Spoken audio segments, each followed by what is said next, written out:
wasn't touching nothing. No, Hmm. I don't know what that's about, Corey. me neither. Found out. I'll tell you this, brother. I'd rather go make money with your ass tomorrow than the chicory. You working at Chicory tomorrow?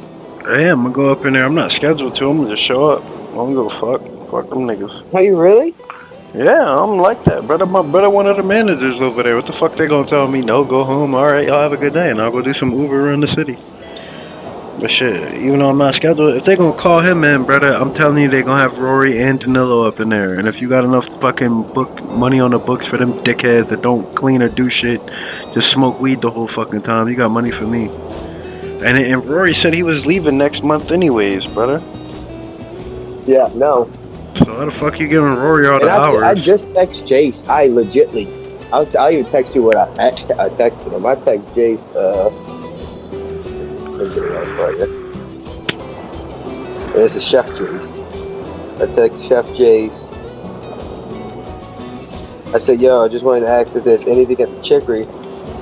Yeah, because I know they ain't gonna have none for about a week or two. I was wondering if I can get a few more hours in. Yeah, He what he said, said? what's good, yo? Let me talk to Jenna Monday to see if there's is anything she may need. Other than that, we are going to start on Saturday, event on Thursday. Okay. See, he trying to give you hours, bro. You gotta realize he been blowed too, cause they had that shooting at his club last night. So No, no, I understand with him, but I think it's Jenna that's just like giving up the hours. well, you work for Jace, but I hate to say it, you don't work for Jenna. Jenna No, employs I work for Jace. Jace. I work for Jace. Yeah, I yeah, work straight for Jace. yeah, exactly. And it's the same shit here. And Jenna work, and I Jace was works just for hoping to give Jenna. me some like he would talk to Jenna and Like Jenna would Jenna like could say, fire yeah. us. Don't get us wrong. Don't get me wrong. But like if Jace Oh told no, me to she do can. something and Jenna told me to do something, I'm gonna go whatever the fuck Jace said. Cause when I asked for a job over there, that's the man that gave me a job. She didn't want to give me a job, so I Yeah, don't give a yeah. fuck if Jace you was the want one to that take it got me away a or job not. too. That's what I'm saying. Like I don't give a fuck how you feeling, bitch. No offense, Yep, but Jace was the one that got me the job too. I'll never let Jace down. I'll let that dude can tell me to do whatever the hell he asks me to do. I'll do. like they could do whatever. But yeah, I ain't doing that. I mean, if he tells me he goes, oh, What he said? sweep up the kitchen, do whatever I need to, I'll do it. I mean, that don't bother me. Even though I'm the sous chef or shit, but whatever he tells me to do, I'll do it just because he helped me out. Oh no, it's gonna take 10 minutes to major repair my ship. That's crazy work. Chill out to see. The ship is being repaired. Okay, I'll switch back to the Phoenix and weigh anchor now. Oh wait, that's right. I could do it that way.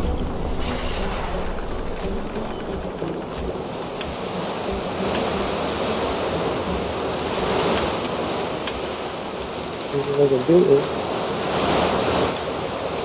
here,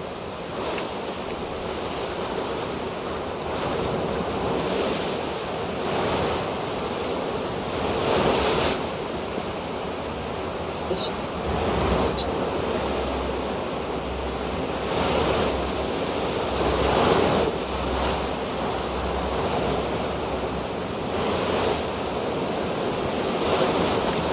that was perfect.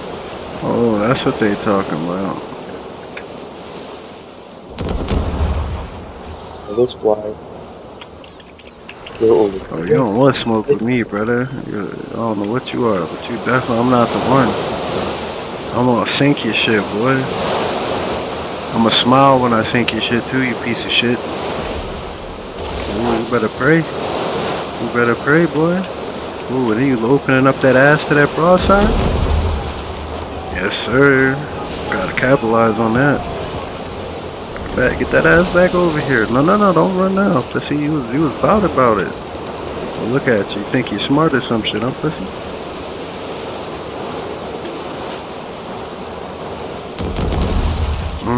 Fucking your shit up royally, boy.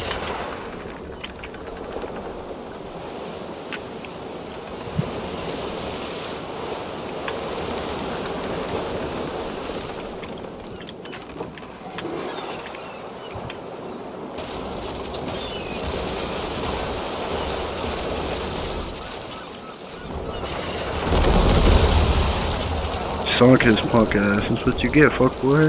Thinking you was better than what you was. Bitch, know your role and shut your goddamn mouth.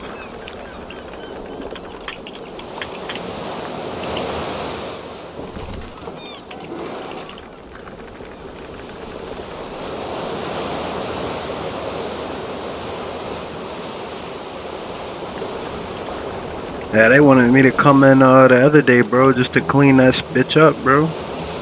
I was supposed to come in yesterday or today or some shit like that, and he was like, "Yeah, get that bitch good for the next couple days."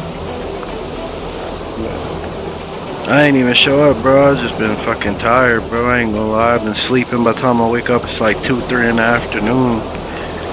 I finally get up, get shit handled, get moving. It's like 4 or 5 o'clock, and then fucking I make it on that side. It's almost 5:36. So shit. Today I was leaving the house. Daylight savings times hit my ass, boy.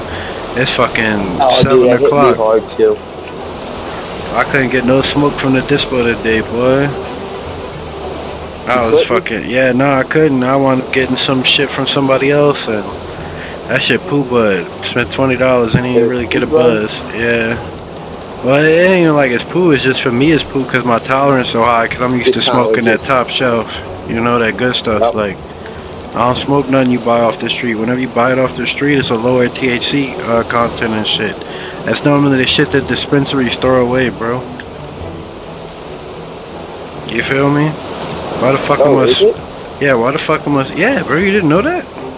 Nuh-uh. Yeah, bro. So there's 3 ways that you get weed off the street. I'm gonna break it down for you right quick. One is bad batches from the dispo. Shit they grew, they didn't pluck in time and shit. You know what I'm saying? Shit like that, right? 2, you getting cartel weed grown south of the border. They transport it over here. Cartels make a cut, right? Or 3, you getting some homegrown shit locally grown from some dude around here. You know what I'm saying? Yeah. Any way it go, you're not getting laboratory shit custom made with terpenes and other shit to like give you the maximum high and the maximum medical benefit. You know what I'm saying? Like I'm smoking medicinal shit grown in the lab, you know, like hit to hit you a certain way, and I go on the street and I'm like, oh, let me go cop this, but it's not the same, bro. That shit poo. That's true.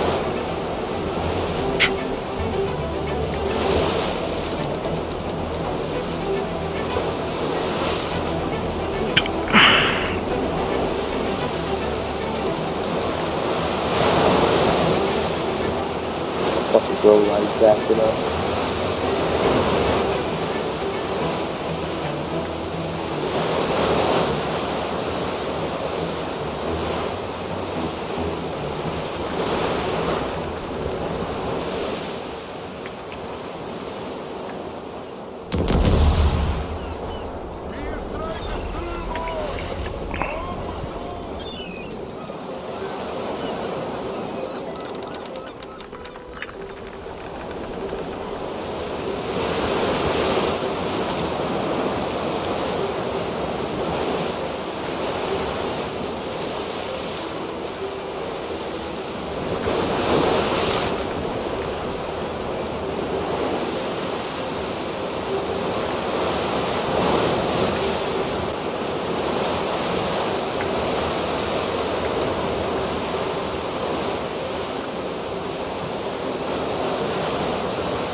He had me with a proper fucking broadside.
Oh, I'm gonna get sunk, boy.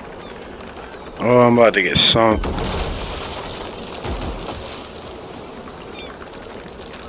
I gotta do something here. Yep, that's volley right here. This is gonna be the one. Oh, he didn't get the volley off. Ooh, them barrels got me, though. Damn. I need my other ship to do something to him, brother. I'm cooked here. There we go. Sink his punk ass. You little bitch.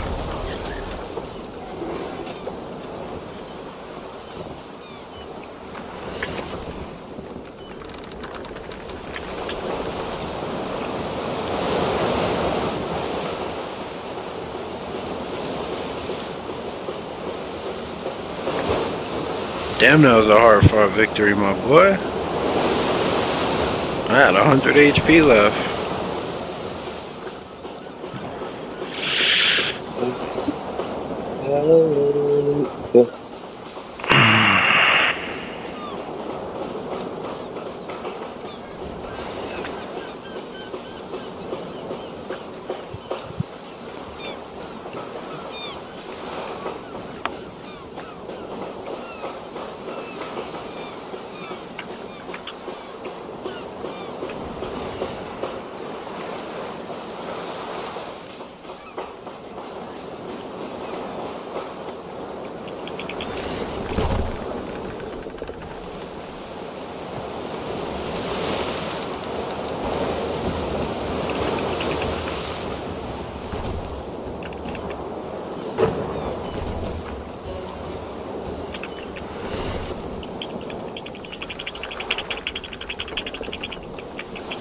I'll fix it. I know this is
Yo, you there? Yeah, I'm here, brother. Okay. Can't figure out how to hit this thing up. I got my light working again. Fuck yeah.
Corey, I told you I got in an argument with my friend of about 20 years today.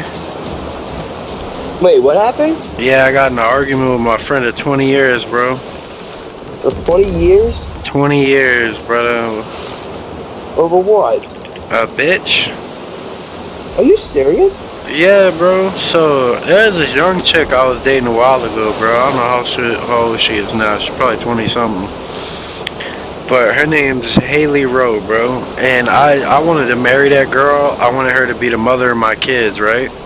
Like, I still dream about her and shit like that, bro. Like, I have, like, nightmares and shit. Like, shit fucks with me. Like, I have legit trauma from that relationship that I carry around everywhere. So I don't tell nobody about this shit, right?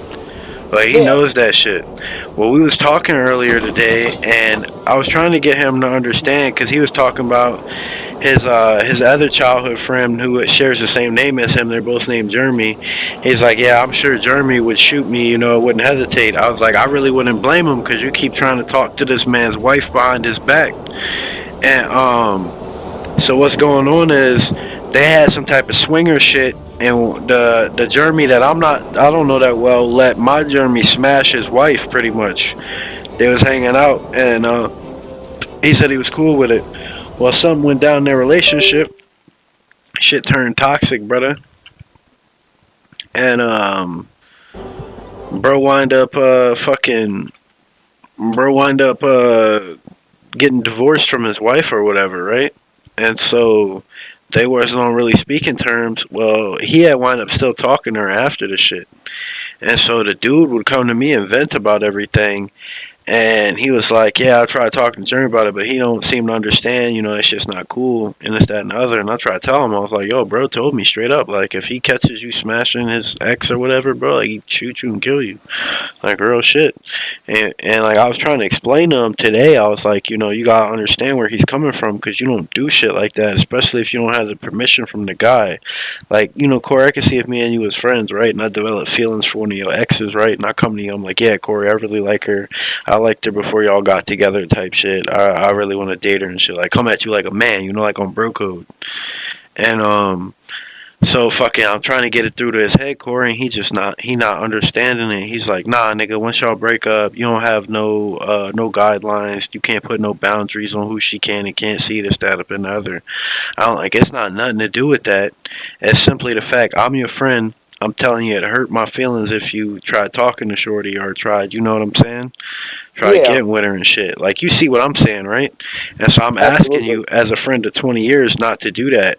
And so I didn't say none of that shit right then and there. I kept talking to him about him and Jeremy. And it got to a point where I was like, I don't really, you know, I don't blame him or whatever. I was like, you know, I was like, Jay, have you ever talked to any of the females I've been with? He's like, the only one was this chick named Jennifer I was with before I got with Haley. Actually, I lost my virginity to Jennifer, and I tried explaining that to him, and I was like, you know, that's not cool that y'all talking and shit. Like, that's the girl that I lost my virginity to. Like, I don't think it's really cool that y'all talking and this, that, up, and other. And he kind of didn't understand that shit back then. And whenever he brought it up, I wasn't really tripping because of how the relationship ended and the type of person she was. I'm not really tripping because I know she'd fuck him over too if they got together, and I'd already warned him about it. But if he don't want to listen to me, you kind of got to let him, you know, go and figure that shit out himself. Well, today I told him straight up. I was like, look, brother, like, I got two exes. Like, my heart, like, ain't never got over and shit. Like, I'm still healing over and shit, right? The names are J.C. Farnsworth and Haley Rowe. Like, those two women right there fucked me up something royally, right? And I still think about them. Now, JC, not so much, because I broke up with her. She didn't really break up with me, and she has a family with kids, so I'm not really tripping, but that's, like, one of the loves of my life. Like, besides her, the only girl I ever remotely caught feelings for and wanted to marry and be the mother of my children was Haley. And so, like, I told him straight up, I was like, if I ever heard anything about you getting with her, especially after I just told you how this shit would hurt me and make me feel, I said, nigga, I'd kill you. Like, straight up. And the nigga has some type of god complex, like fucking like Alonzo or something, like you know what I'm saying, like Denzel from Training Day. And he was like, nigga, you couldn't kill me, I'd kill you. I'm like, Jeremy, I was like, I understand you got military training. You think that shit gonna save you. You keep saying, oh, I got military training. I'm like, brother, you don't own a firearm. You leave out your house at the same scheduled time every morning to be to work at 6 o'clock in the morning. All it would take would me to come drive over to your house in 20 minutes, brother. Be outside your house from 5 a.m. till 6 a.m. whenever you have to leave, and just mag dump you, and you'd be laying there on the fucking concrete slab. You see what I'm saying? Like I'm trying to Yeah, get it. 100%. I'm trying to get it through to him. He's like, nah, you couldn't do none of that. And anyways, I can't believe you threatened to kill me behind a female. All right, nigga. So you not understanding or taking any accountability for you violating my trust, our friendship of 20 years, and my wishes are behind that. All because you just want to say, nah, I could do whatever I want. You see what I'm saying? No, I So definitely get what you're saying. we in a group chat at this time, right? And so I could see if I'm tripping, right? But like the whole group chat is arguing with him too, and like the both of his friends, they're not even my friends, they're his friends. They're like, yeah, Jay, you tripping. You see what I'm saying? They're on my side with it. They're like, nah, you shouldn't do nothing like that. And so I thought about it, and I'm like, wow, this nigga really like not respect my wishes, not respect anything I'm saying about anything, and not respect my feelings on it. I'm like, are you really a good friend to me? And so I told him straight up, I was like, brother, if like you're not gonna listen to what I'm saying or anything like that, brother, like we just don't have to be friends. And I left out that little Discord party, bro. I ain't lying on Yeah, I don't nothing. blame you. And I ain't said nothing since. But I thought it was funny that the moment I left, bro, I looked back at the Discord party and all his friends and him left the Discord call too. Oh, really? That's all. I don't know what went down after I left, but I hope they try to talk some sense into him, because, brother, that's fucked up, Corey. That is fucked up. No, it really is. That's some slime ball shit. I pretty much told him straight up, like, I don't want a friend like that. Like, if I lay down ground rules, I say, like, I still got feelings and that shit will hurt my feelings if you date old girl. No, it's 100, dude. That's And you, 100%. Like, dude, that's like my best friend. All right, I got a good bro, best I've friend. I known know dude him since 20 we years was just as well. kids, bro. Like, And that shit hurt my soul hearing him say that, bro. I'm like, damn, nigga. Like, you really yeah, can't trust that's messed nobody. up. Bro was willing to That's throw messed up. a 20-year friendship over just saying, yeah, brother, I won't smash the girl that you still got feelings for. Like, what? 100%. Like, you gonna throw a 20-year friendship down the drain instead of just respecting a nigga's wishes and shit? Nah, dude, you have no control over who she dates. I'm not saying none of that, bro. I'm saying you're my No, friend. you're not saying none of that. I'm just saying, don't smash my ex, bro, or you'll hurt my feelings. Man, fuck all that. If I made my mind up and I decided, which I'm not, but if I did, I go do what I want, bro. Who the fuck are you to tell me how to live my life? Like, your friend. And I'm sitting there telling him, like, your friend of 20 years. Like, what the fuck, nigga? Like, it just, like, dawned on me. I'm like, wow, dude, I've had some really slime ball ass friends in my life, bro. Like, what the fuck? That's some fucked up That's shit, the bro. same dude, bro, that didn't want to see me homeless and like financed my Honda PCX for me.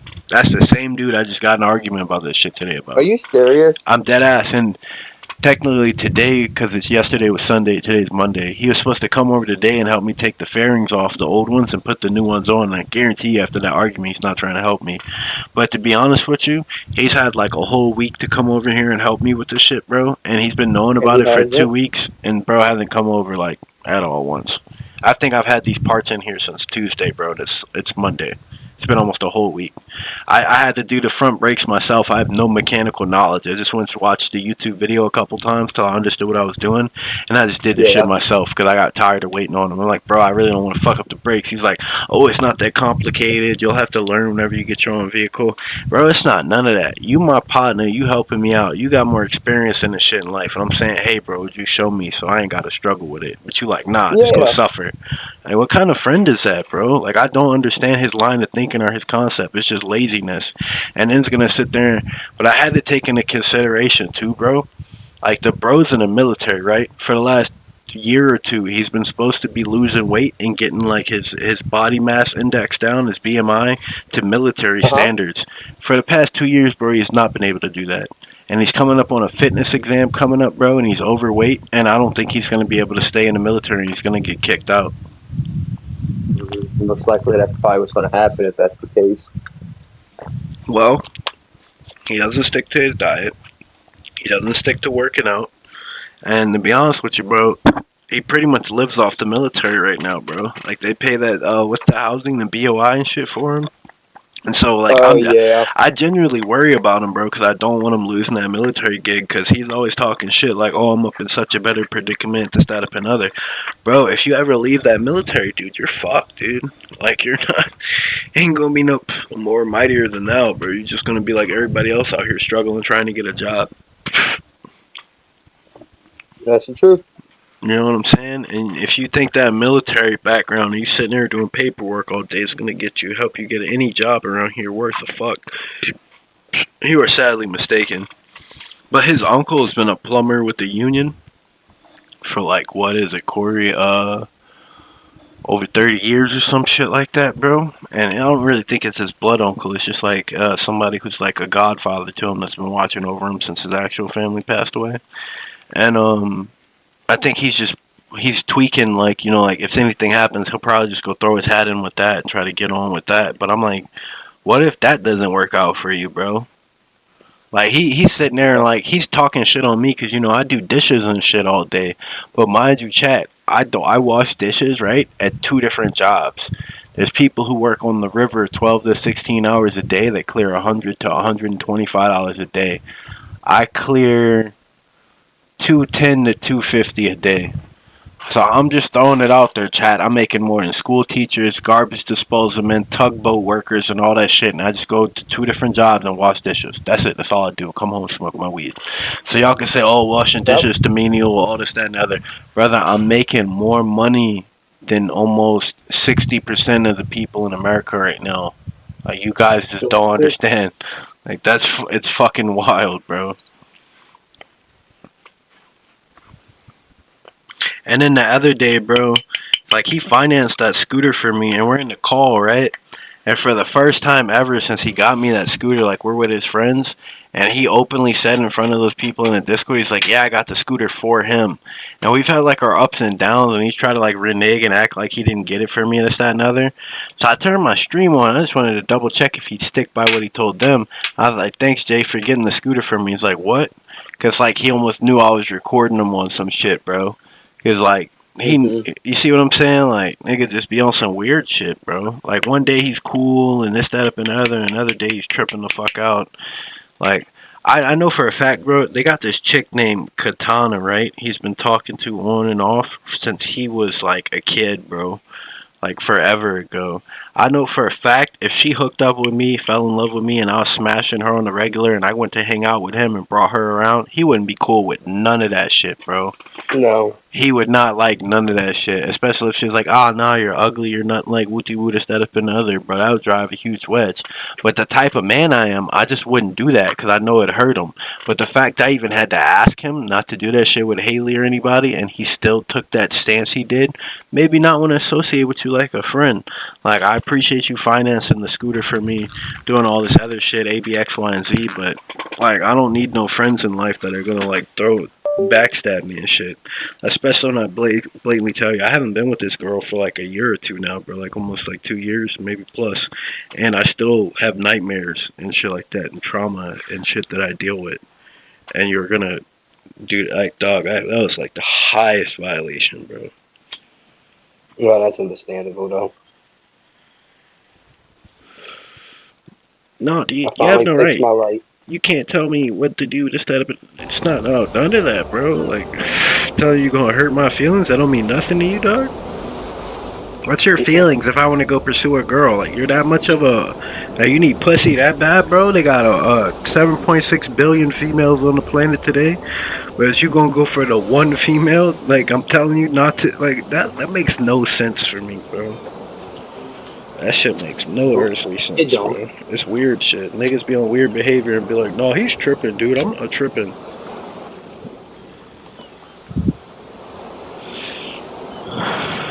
For sure tripping. Because you gotta understand, you've caught feelings for that person, and if something didn't work out, doesn't mean you still don't have feelings for that person. Exactly, bro. It didn't work out on her terms, bro. Like, it didn't, like, that relationship didn't end on my terms, bro. All that shit happened on her terms. You gotta Okay. understand that. It's like imagine like you building a future with somebody. Y'all talking about forever and ever with each other. Kids, white picket fence, nice house, all that shit, right? And then one day you wake up and they're just like a completely different person, bro. Like completely switched up on you. I don't love you no more. Everything I've been telling you has been a lie. This, that, up, and the other.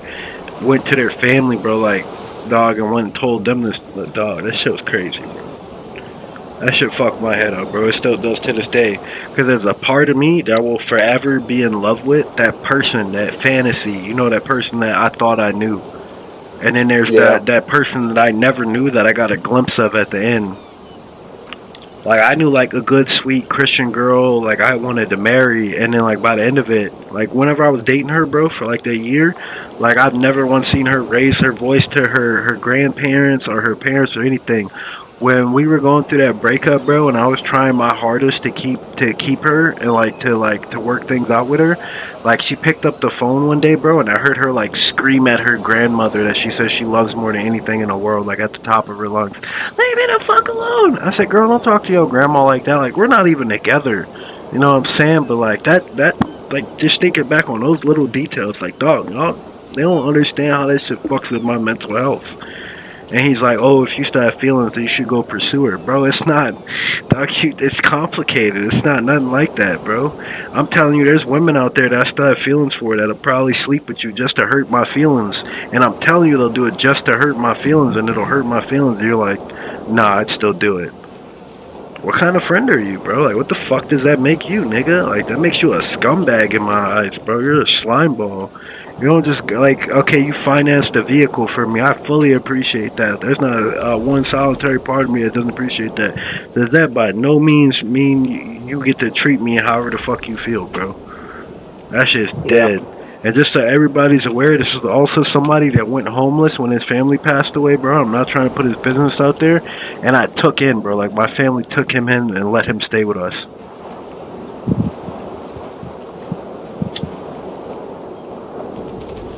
Hmm. That's Niggas, a niggas be whole. weird, bro. Niggas be moving like legit slime balls and shit, bro. And be like, they ain't do nothing wrong. Like, I will never understand that shit till the day I die, bro.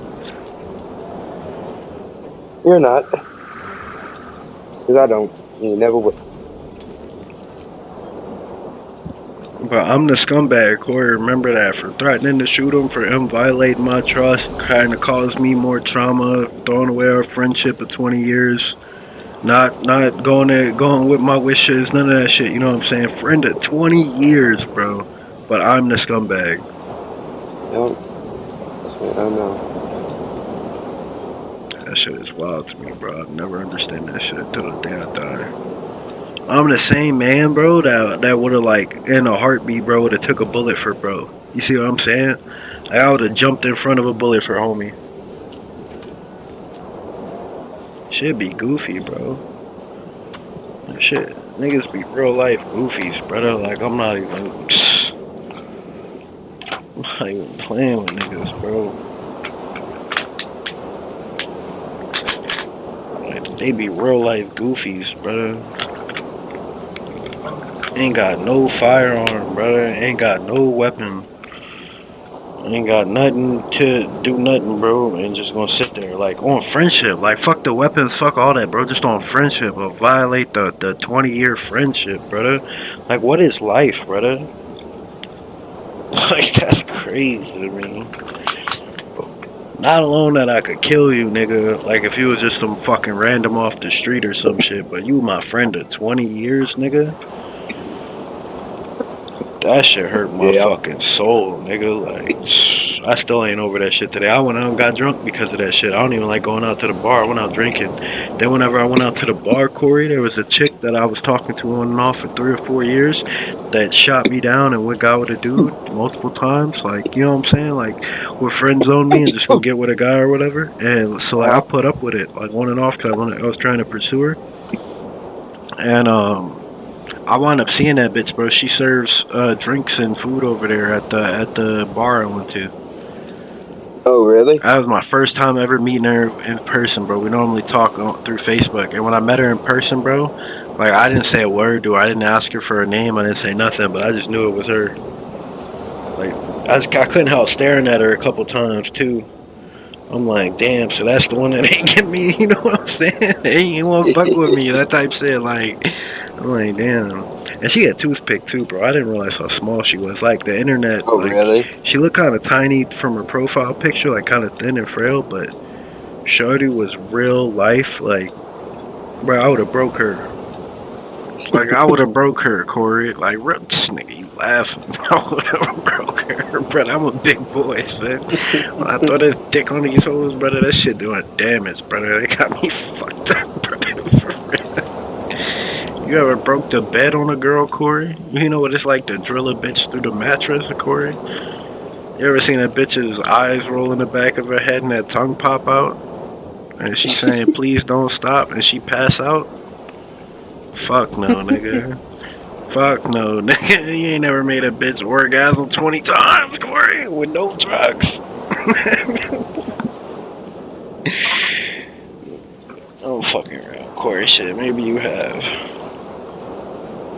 That's probably why yours still Not that insane, but they say something. I remember my ex Kayla, she was like, well, you ain't getting no pussy then. I was like, well, you ain't getting no dick then, bitch. Fuck you think I'm gonna let you use sex as a weapon? She's like, that's not fair. I ain't never seen that on the free TV shows, brother, where the bitch will be like, you ain't getting no pussy, and the dude be like, well, you ain't getting no dick then. And that shit worked.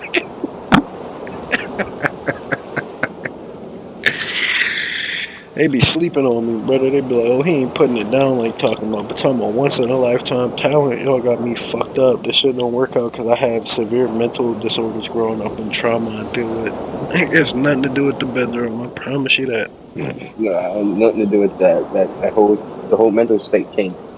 Oh yeah, definitely. Like I can sling dick on you till you fall asleep, but you still gonna have to wake up and deal with this mental. Yeah. You feel me, Corey? You feel me, Corey?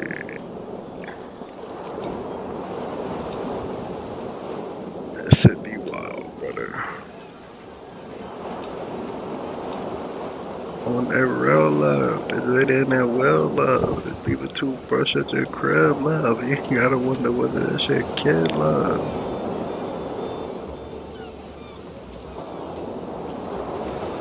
Bitch from reality shows, out of touch with reality hoes. And I really don't be getting the girls I want to, Corey. That shit be driving me up a wall, brother. I be attracting goofy bitches, brother. Bitches I don't even want type shit, you feel me? The girl I look at and I go, oh, she be a good wife. Bitch don't want nothing to do with me. Hey, I ain't gonna lie, you know Sammy, she work at the Chicory with us, the thick Spanish girl? Which one? Is it the one with her name's Sammy, brother, that's all I know. She the one that be around Ron a lot. Oh, I know who you're talking about. Brother, you know she engaged or some shit like that? I ain't know none of that, brother. I told her straight up, I said, damn, Sammy, you trying to settle down and be a stay-at-home housewife, girl? Real shit. Shit, what? Oh, I don't know. And then Ron was right there. He's like, yeah, but that was probably the worst thing you could have told her. She is not about staying at home or none of that. And then what's crazy is, brother, like, I still seen her a couple more times after that. And then Ron pulled me to the side in the back with him one day. And she was, they was asking, it was like, how would you propose to her? And it's funny because you gotta understand, I asked her if she would be a stay-at-home housewife, so I pretty much kind of did propose to her without proposing to her. I didn't like officially propose, but I threw that bitch out there, and so I don't know if that fucked with her or not. And then Ron was like, how would you pop the question to her? And to be real, brother, like my heart and soul wanted me to tell him shit, whatever way makes her say yes. Like to be 1,000 with you, like on some shit. But I was like, to be honest, fucking probably like on a beach, or like the sunset, take on like a nice walk with like just me and her with the sunset or something. But real rap, that's pretty weird if she's got somebody, but yet curious about that. Corey, that's what the fuck I be saying. So it's like What the fuck, nigga? You see what I'm So, saying, Corey? or did she just say that at the moment and she's not taken, but yet she's interested? Corey, I don't know. And then she didn't work the last event that we worked, so that threw me off even more. I was like, what the fuck? I was looking for her. I like looking at her, and then she come up in the back. I like seeing her ass just like chilling there. Fuck, it's better than a sausage fest of niggas. And to be real, the girl I want, Haley, that I've been wanting for years now, she don't want me. So like, if she's over And you there know that going for out, sure. who, Haley? Yeah. Bro, when we split up, she was talking to some dude named Kanan Purcell, bro. And I swear to God, if I ever see this nigga Kanan in person because of what he told me in the DMs, because like, me and Haley was only not talking for like a week or something like that. Like was going through that first bit of the breakup, and then that would let me know like they was talking as either friends or something like that, and they grew into something more. But I messaged them and I was like, "Yo, bro, like how long you and Haley been talking?" And he's like, "What business is that of yours?" Like on some like I'm more mightier than you type shit. So it ain't even about like nothing about like him talking to the bitch. Ain't even about none of that. It's just the principle. I came at you like a man when I didn't have to. I said, "What's going on?" And out of the respect that it was just my girlfriend a week ago, nigga, you still spoke to me like that? Oh yeah, Corey. If I ever see this nigga in person, he getting both 5 fingers to the face, brother. On my mom's, nigga, on my dead mom's. Best stage 4 bone cancer, dead mom's. Nigga, I'm losing this nigga, bro. I mean, I ain't gonna stop neither, nigga. That boy gonna be leaking. I'm gonna have that boy gushing on everything I fucking love, brother. And I'm gonna be imagining how whenever I went over to her house, brother, and her dad pulled a gun on me because she lied to that man. Oh, son, I'm Are gonna you be imagining. serious? Yeah, brother, broke me down. Then the dad broke me down in tears. It wasn't because of the gun. It was because he said that I was greasing the wheel, aka she was talking to some other nigga. And then a week later, this Kanan nigga popped in the picture. Brother, when I tell you that bitch had me in tears, brother, on her porch, wasn't even about this nigga had a gun pointed at me. It wasn't about none of that, brother. It was just the fact that the girl I wanted to marry, have my kids with, was talking to another nigga, bro. And that other nigga spoke to me the way he did. I don't know who these Mm-mm-mm. people think they was dealing with or what was going on, but not only did you shatter my heart, bitch, you stepped on it. So now, like, before I die, bro, that nigga on the list, brother. Nigga on the list for my get back. I don't care what he That's doing. fucked I up. don't care if they don't work out, nigga. I don't care if he leave that bitch, go get a new bitch, and they happy or whatever. He got kids down the brother. I'm telling you, mark my words, the get back is gonna be real, brother. He gonna walk out on his porch one day, going to get some paper. I'm gonna have my partner who work as a bail bondsman run his first and last name. I'm gonna get his home address, and when he leave out of his house to go get his mail in the morning, I'm gonna be there one morning, and I put that on everything I love, brother.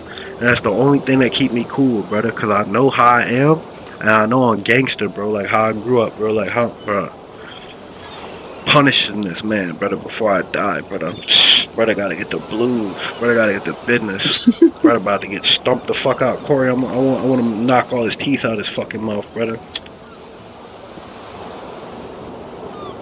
I would have I violated him.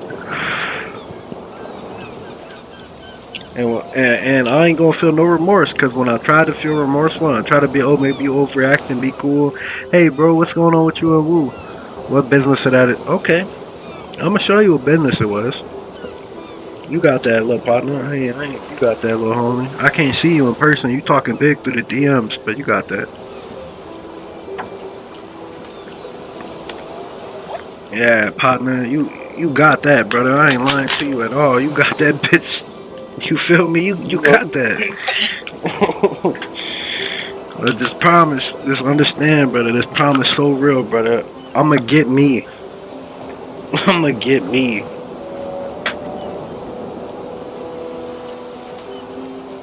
I What you feel. playing right now?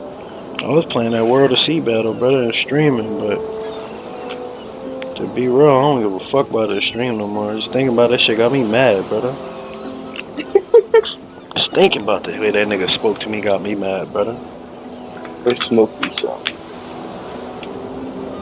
Nigga pulled a gun on me, son. Like, then her dad a whole goofy. Like, if I was really a villain type, you know, her mother work at a fucking Super One Foods over there in Lafayette, Louisiana. Like, imagine if I was really like, you know, like a psychopath or something. I could have pulled up and done something to her. Waited till he came picked her up after work. Been there with the blick. You see what I'm saying? Cause you pulled a gun on me. Like, people be stupid, brother. Yeah. But I promised Haley, I said, I won't do nothing to your family. I promised her. It's one of the things I promised her. Because we got in a huge argument. Because come to find out, she didn't want to be with me. And like she was having second thoughts. And the way I figured this out was, she came to me pretty much and told me she was an orphan. And I don't normally put people's business out there, especially a girl I feel so passionate about. But she came to me and told me like she got taken from her parents because they were strung out on drugs, and she hates her dad and pretty much hates her mom and this, that, up, and other. And she pretty much was trying to convince me to go over there and beat her dad up and this, that, up, and other.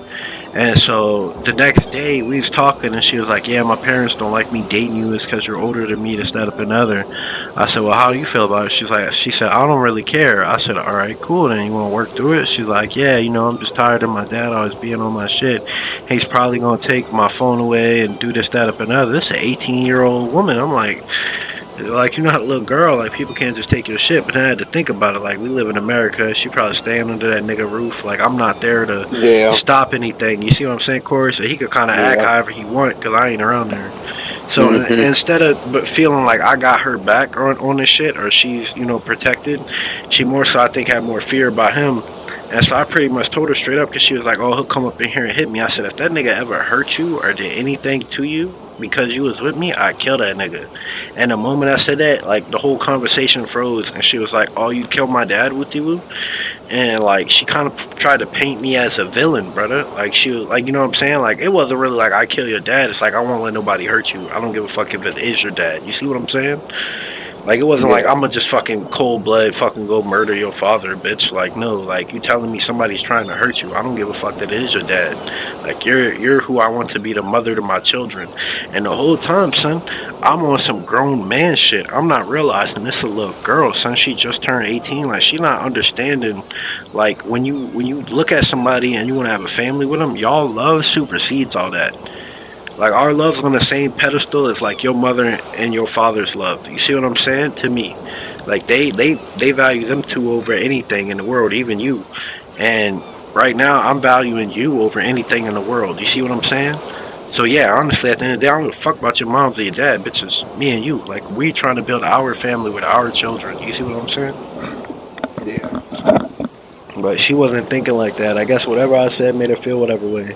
And so we wound up still talking and still, she loved me this, that, up, and the other for months. And come to find out, that was just still a huge thing in a relationship. And that's whenever I think she started talking to that dude or whatever behind my back and shit. But son, like, I just like it still fucks my head up to this day because she told me so much horrible shit about her parents and this, that, up, and other, and wanted me to go beat her dad up. But the moment I said if he hurt you or something like that, I'd kill him. Like that's where I crossed the line at. I don't understand that shit. I never will. I can see the difference in the two acts, but it wasn't like I just killed this bitch's dad for no reason. Like I still to this day I stand by that, bro. If I love a girl and I really love her and I want her to be the mother of my child, boy, if you ever try to touch that woman, boy, I would kill you, boy. Like you, like fucked up. That's my wife. That's my baby girl, nigga. I would kill you. It's true. I'm pretty sure if I went right now and said I'd try to fucking do the same shit to her mama, to her dad, nigga, that nigga would do the same shit to me. He'd be like, "Who the fuck you think you is, nigga?" You see what I'm saying? Yeah, It's the it's same. true. It's the same, nigga. Like it's the same shit, nigga. But for whatever reason, I'm a villain, Chad. I'm the bad guy. Me wanting to protect my girl, not see her get hurt, not let nobody hurt her. I'm the villain, Chad. Sue me. I'm the bad guy. I'm a piece of shit. I guess I don't know.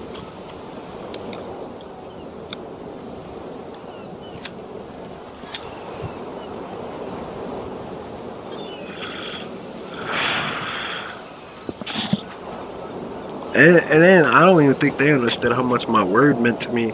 And she's like, "Promise me you won't do anything to Wooty Woo to hurt my dad or set up another." Like she generally started tweaking out over it.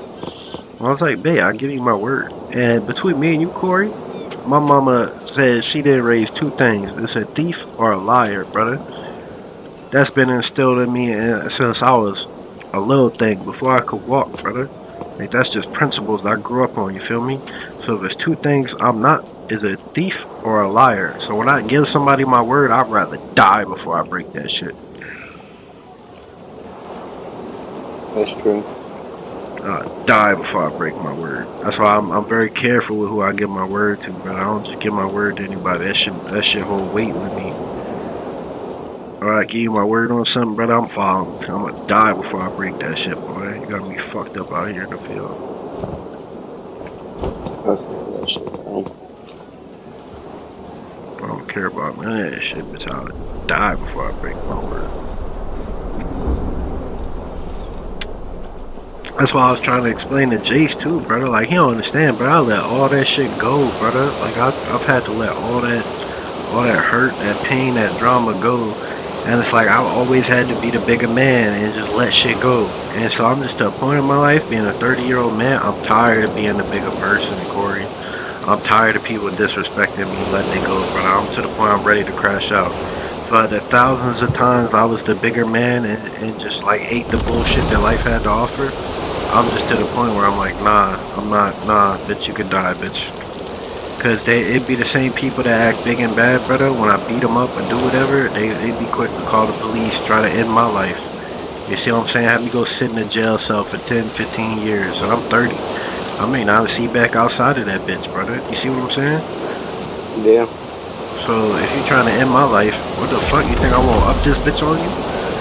What the fuck? If I already know you a bitch, if I know I'm gonna put the hands on you and you gonna do what you do and I'm gonna go to jail and my life gonna be over, I'm gonna take my own life, brother. I'm gonna have a shootout. You got me fucked up, brother. Real rap, brother. And then as I get older, brother, I've done more education on my family history and shit like that. From the most recent family, brother, it's very proud people, brother. They built shit all around Louisiana, helped the progress around the city and shit.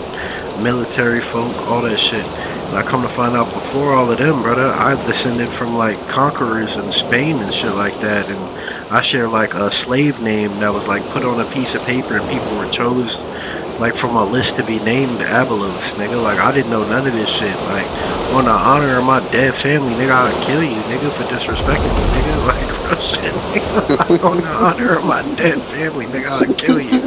You see what I'm saying, Corey? Like I can't for the dead people before me, nigga. I can't let that slide. Like I could before because I didn't know anything, but now I know. Like nah, you gotta die. When I swing a punch at you, I'm not just swinging a punch at you for me. This is on my conqueror in Spain ancestor, nigga. This is on my fucking military first planes out in Vietnam, nigga. Like you just got to get rocked, nigga. Like you got to go down, nigga. I got to draw blood on you. On family name, nigga. Like you got to go. And I ain't never, bro. I've left marks on people's faces, brother. Like they got a dude named Corey Karios, brother. He tried me, brother. We was good friends, but for whatever reason he tried to fight me one day over a female. I threw my shirt off, I threw the glasses off, brother, and I started throwing hands with that bitch, and I hit him with everything in me. That boy got a scar under his eye, brother. It's his left eye. You're right if you're looking at him. And to the day he died, nigga, he got like about a centimeter wide scar under his fucking eye, where about the size of my middle finger from my knuckle, where I snuck this nigga in his fucking face. So I'm just telling you, bro, when I throw these bitches at people, brother, I'm fucking your face up, brother. You gonna remember me. You gonna wake up in the morning in a week from now and be like, damn, I got that from fucking with Stony, brother. I shouldn't have did that.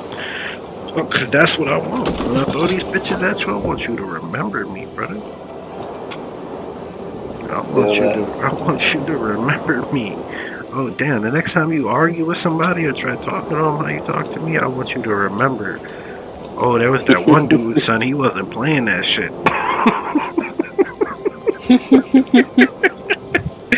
He pieced me up, brother. I thought I was the one that day. He humbled me. I want you to think just like that, brother. Every blow I deal at your stupid ass, bitch.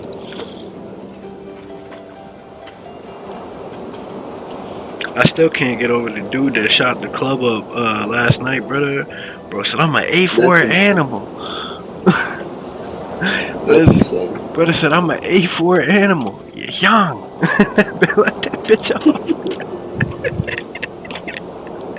But I live in Louisiana my whole life. I'm a 30-year-old man. I don't even know where the A4 at. Let's go.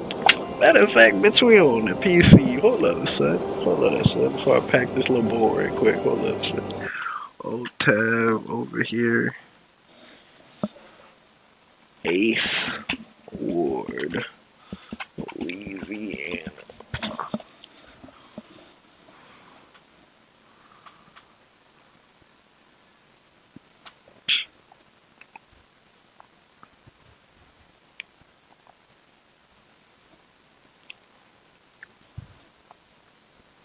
No, I'm trying to see that shit on the map.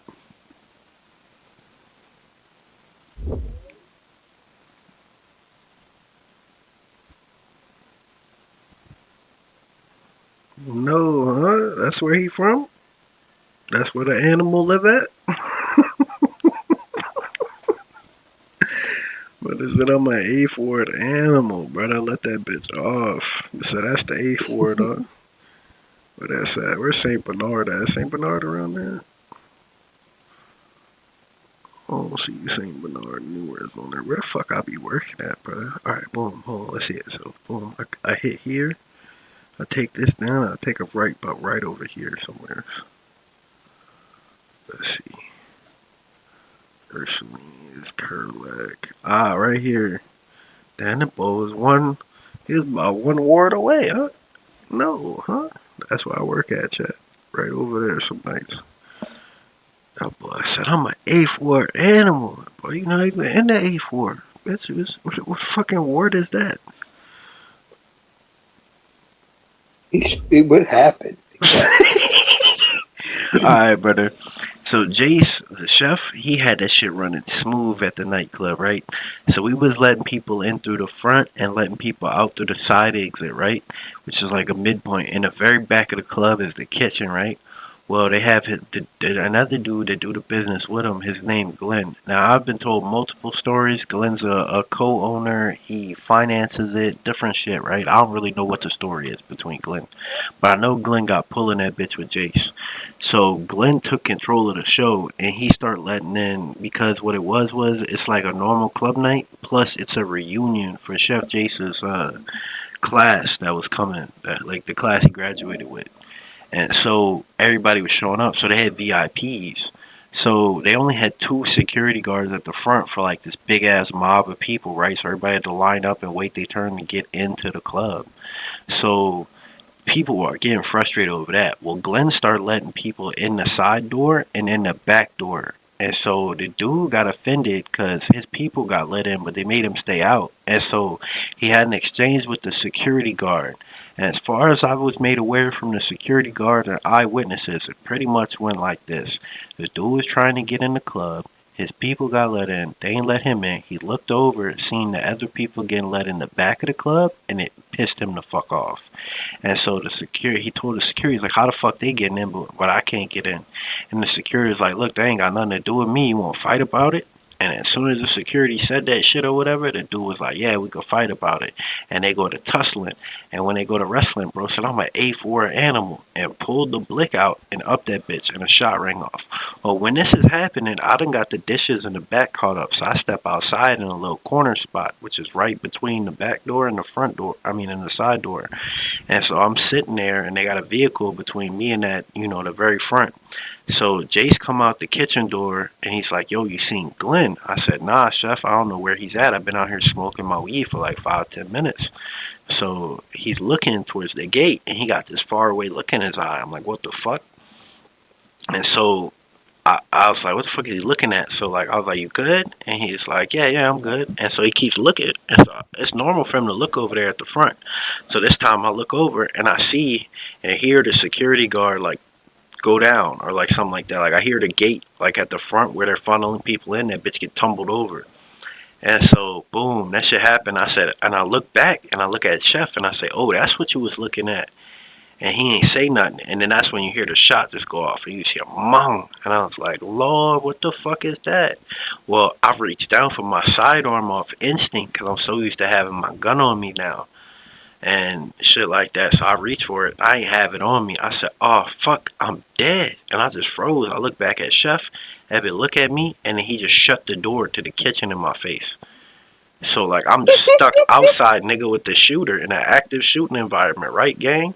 And so I take cover, like I kick in. From that moment, I'm like, well, fuck, if I'm gonna live, I gotta start moving. So like I snap back into my body, nigga, and I just start going on autopilot, and I start channeling like the different games and shit. I played like Call of Duty and shit. And so I go behind the car, and I just see a like, nigga, you can't really see nobody. All you see is just a mob of people running towards you, and then like the people dispersing where the shit going down at. So people saying, "Oh my God, move!" And then you got some people saying, "He ran in the club." And then so everybody fucking running towards me. And so I see three people run behind Chef Jason's white truck, that big ass truck. So the way he got it long ways, so the hood's facing towards the front and the back. So I go by the tailgate of that bitch with the other people and take cover. And I'm thinking, cause I'm in panic mode, I'm like, oh shit, I got my gun up in my bike. So I tell everybody like, excuse me, let me get by y'all. And so I go over to the scooter, brother, and I had to turn my back towards the shooter, pretty much where he was shooting from. And so I got that bitch open. I get my gun out. By that time, the dude done ran off and got away and shit. But I ain't know none of that. So I just racked that bitch and I got it holstered and I'm just waiting to see what the fuck going on. So I walked back behind Jace's truck for cover. Jace still inside the fuck. Chef Jace still up inside the place. So I see the security guard run up and he's switching his gun magazines.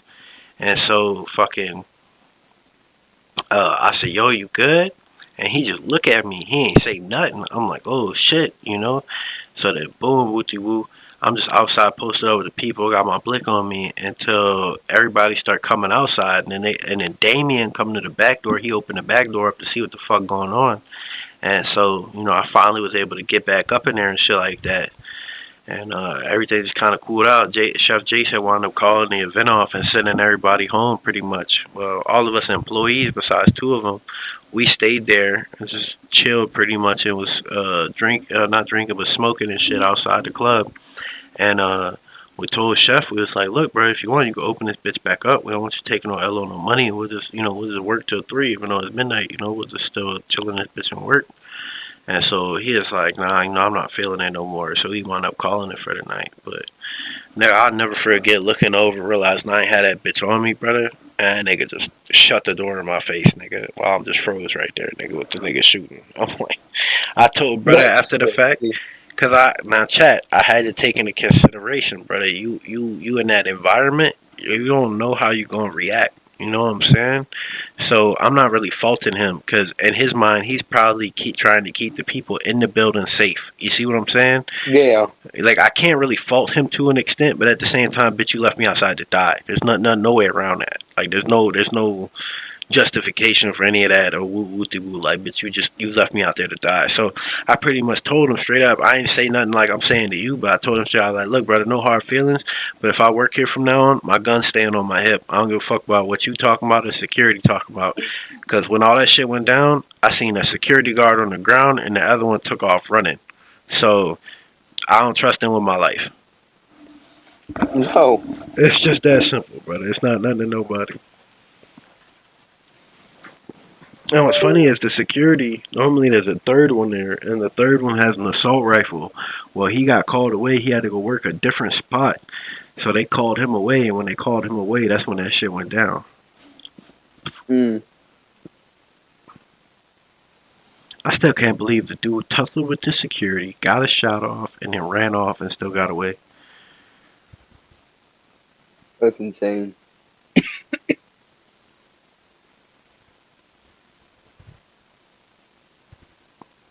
Luckily, you missed.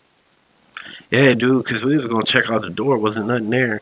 And chat, from what I seen, brother, because I seen that security guard, the one little dude, he from Kentucky. I don't know what his name is. I just call him Kentucky because I know he's from Kentucky. I always forget his name. It's like Sam or some shit like that.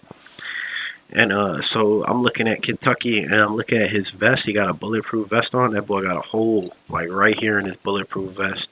And I'm not understanding how the gunman shot the door. When I seen Sam earlier in the night, he had no hole in his vest. And after all that shit, he got a hole in his vest.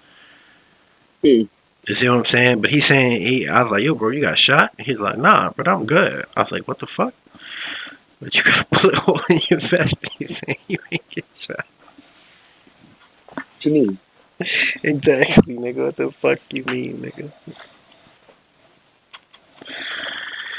Yeah, but needless to say, I'm keeping my 9 with me at all times in that bitch. I would do, especially in that area.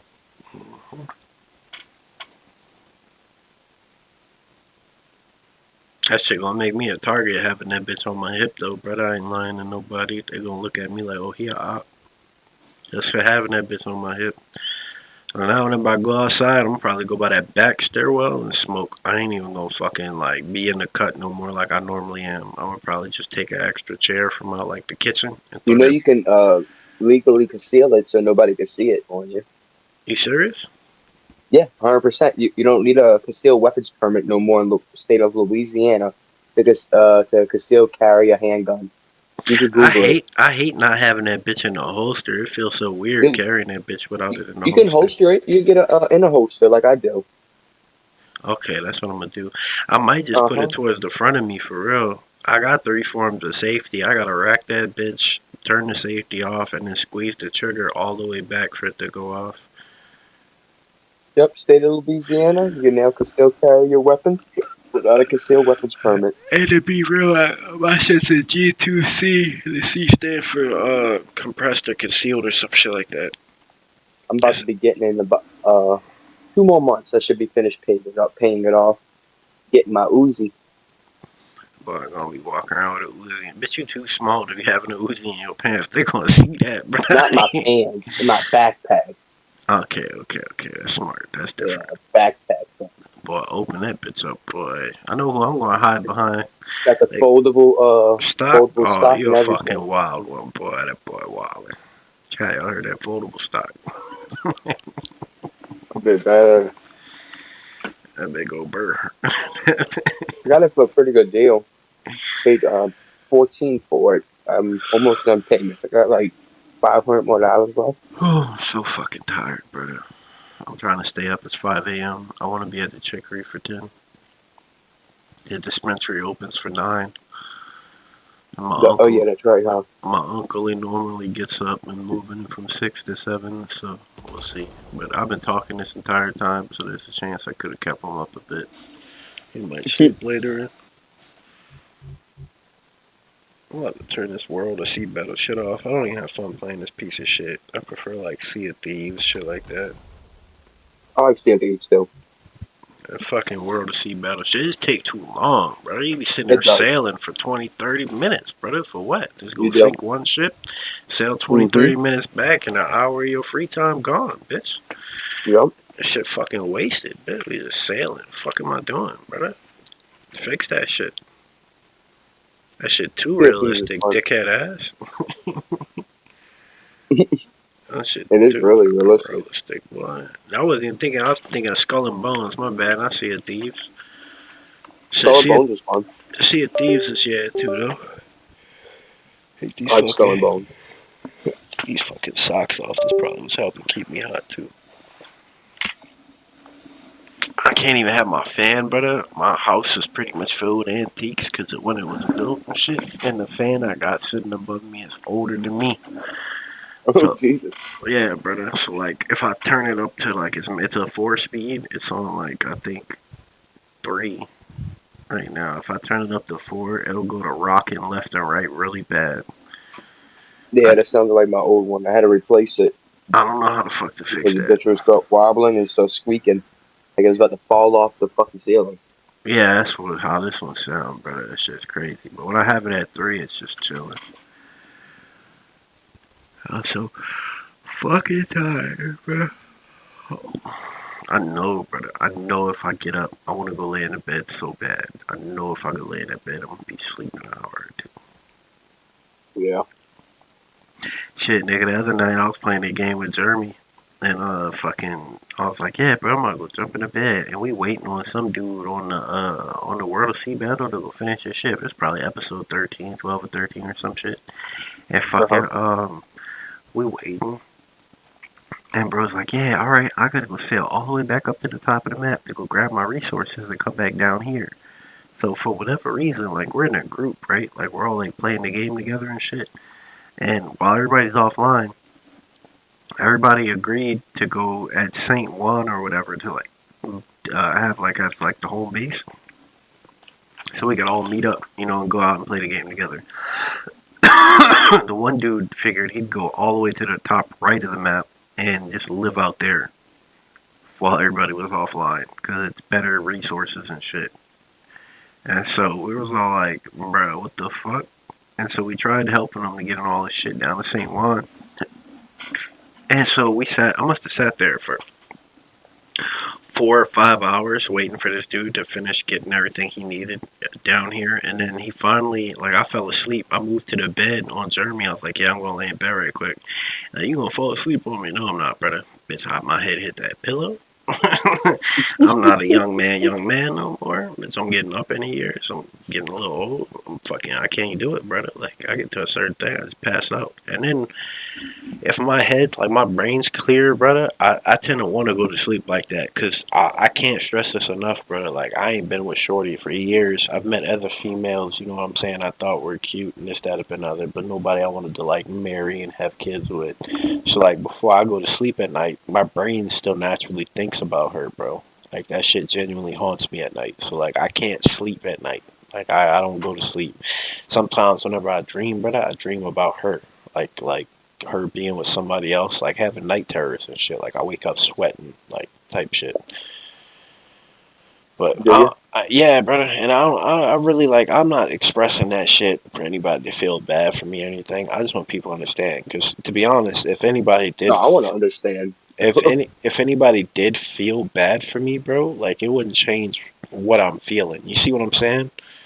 It wouldn't change like the night terrors and shit like that. Hell, even if she hit me up tomorrow talking about, oh, I want to get back together, I miss you, and I said yeah, because I do, and I would, would do want her. And that's with the chick, It's Haley? yeah, and it's still like, I don't know how much damage. You see what I'm saying? Like, I don't know. Like, I'd probably be with her and still just be like sitting there like fucking having night terrors and shit, nigga, just because of the Because, shit. yeah, you remember the past. Exactly, bro. So, like, I'm just scarred now, nigga. Like, they don't. That's what I'm saying, brother. Like, when chicks come up on me these days and they're like, "Oh, you're cute. Oh, dude, how are you single?" This, that, up, and other. At this point, I'm choosing it because I've thought I found the one too many times, brother. Like, just I ain't even want to say so many times, just too many times, brother. Because I've literally probably only really given my heart out like 4 times in my life.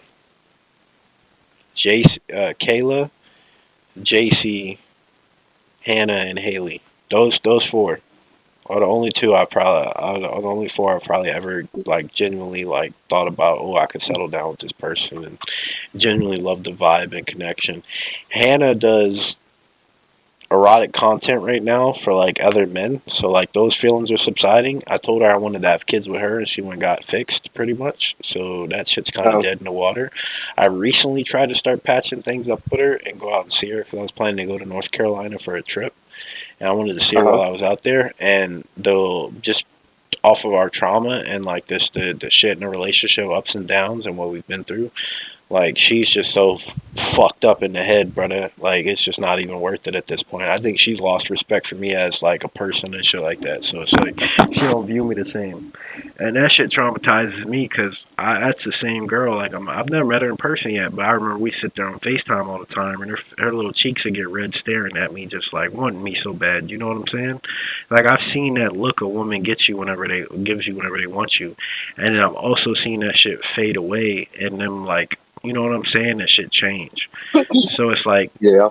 that shit scars me, brother. Like, when I look at a girl, like, yeah, we have our ups and downs, but I accept you for your flaws. Like, I really love a woman. You know what I'm saying? Like, I realize you gotta have your ups and downs. It's just gonna be like that. So it's like we may not be together, but a part of me will always love that person. You see what I'm saying? And I just don't know if I'm willing to give myself to somebody to where I want to develop another emotional bond and take the risk of that bitch getting severed again. And then I'm just sitting here like just distraught and fucked up because I invested myself into that person. I Because you don't get understand. that back, brother. You don't get those investments back. All you get is haunted No. memories. And sometimes I find the peace in that. Like, I find the peace in knowing, there was a time when She used to look at me like I was the best thing that ever happened to her type shit, you know? I find Yeah. peace in the fact with JC, like, alright, I fucked that relationship up. I wanted her to go find something better, and in a way she did, brother. She's married and has kids now, you know? I fucked that shit up with Hannah because when I really was trying to get back serious with her, I wasn't fully over Haley. You see what I'm saying? So a lot of times she was trying to help me recover from that relationship. That was a whole difficult process in and above itself, brother. So it's like that shit just toxic, brother. And I honestly, I can't look at a girl these days and genuinely think, you know, what if I do love this girl and then sit there and still deal with the trauma I deal with from Haley, Hannah, JC, or Kayla, and then try to take that shit out on them. You see what I'm saying? Like, not really take it out on them, but like just have them deal with that trauma. You know, it's not their fault. It's not something that they should have to deal with. That's That's unfair to understandable. them. So I just sit here and I try to work on myself, and then I'll just wonder, like, shit, maybe it'll never be, you know, good, because shit, it's been so many years since I've been single, brother, and I'm just still dealing with the same shit. Same heartache, same Really. fucking pain, same night terrors, all that shit. Still found that one person though. I don't know, brother, I'm getting a little too up in the years between me and you, brother. I'm 30, brother. Yeah, it ain't that bad, bro. That's what you and Chat GPT keeps trying to tell me. It's not. I'm telling you. Well, yeah, because I mean, if I have a kid right now, like he'll be 25 and I'll be 50, but I mean, I'll still be able to throw a ball with him whenever he's 10 and shit. But dude, like, not too many women are trying to have kids, start a family at 30, bro. Like, a lot of them already have kids at like between their 20s and shit, bro. A lot of them, especially the good ones, and they're taken. I see so many good chicks, bro, that are with bad dudes that treat them like horse shit, brother. It's not even funny. It's not even funny, Yeah, brother. no. I know. It's really not, bro. Like, these are like good pure souls out there, bro. They just get dogged out, and they stay with them too, brother. Like, I've seen chicks talk about they've been cheated on, and like they still want to work it out. Yeah, that's insane. Should be so wild. Hey, baby G. Hey, baby boy. Hey, you wanna let Papa get his bed? Huh? You wanna let Papa get his bed, huh? Oh, your little boy, that's your spot. That's your spot. I got your spot. That's my good boy. Come on, get down. Come on. Come on, boy. Down. Down. Come on, get down. You don't want to get out of my bed. Yeah, but my dog just got next to me. Yeah, I ain't that, but I'm gonna go get me some water. I got cotton mouth like a bitch. The last year, so I had to get rid of one. Oh, I got some water right here. Room temperature, healthier for you. I forgot I brought this in my room last night. I prefer room temp water over cold water.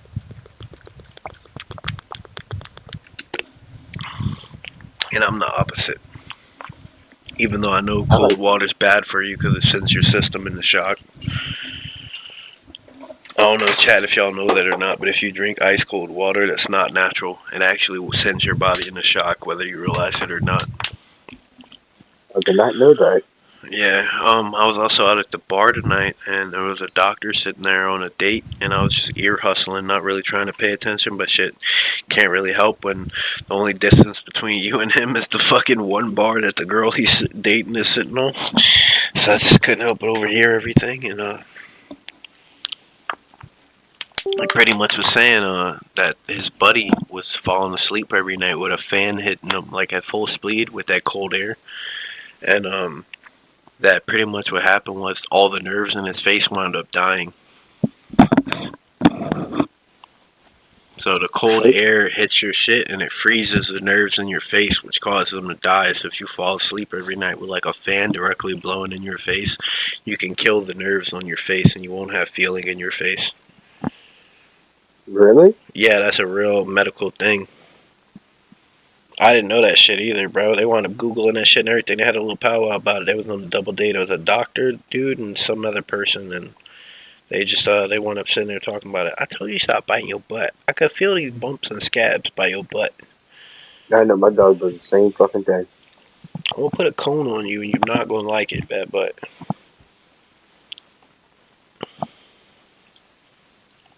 I love you, baby G. Just wish you listen some more, but. Alright, give him my bed. Go on. Go on. Go on. I got you. There you go. Out of his goddamn bed, you little shit. I only spent fucking $300 on your mom's bed. She don't use it, and fucking $50 on a thick ass rug because you don't like to sleep anywhere but right next to me. Oh, my old lady, she makes dog beds, double-sided dog beds. She usually charges 80, but I could get her to make you one cheap, bro, if you want one. For baby G, what do you mean by she makes them? Because she put like a G, like a Yeah, custom G on it. yeah, absolutely. With the Oh, I would love you that could for him. Let me save up some money, like bro. I'll definitely fuck with you on that. which side, That's you can cool. pick which side you want. Like you can have one side with a G and the other side, like say Star Wars, Spider-Man, or some bullshit like that. You could flip it and change it every time. Hmm. And it comes with a free custom heart pillow. Well, nobody really knows this. Maybe now, because I'm about to say this live on fucking stream for whoever's watching. But Baby G actually stands for Goku. Oh, that's The badass, bro. G in his name stands for Goku. Do you want one with a side of Goku and another side of Baby G, that'd be fucking lit, bro. I ain't gonna. dude, that'd be fucking awesome.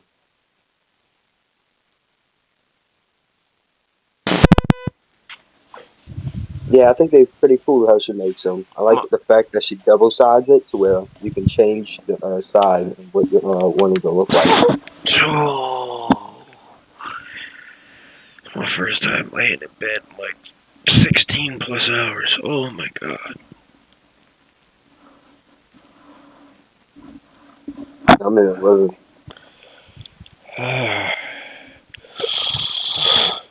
Yeah, fucking exhaustion trying to hit me right now, brother.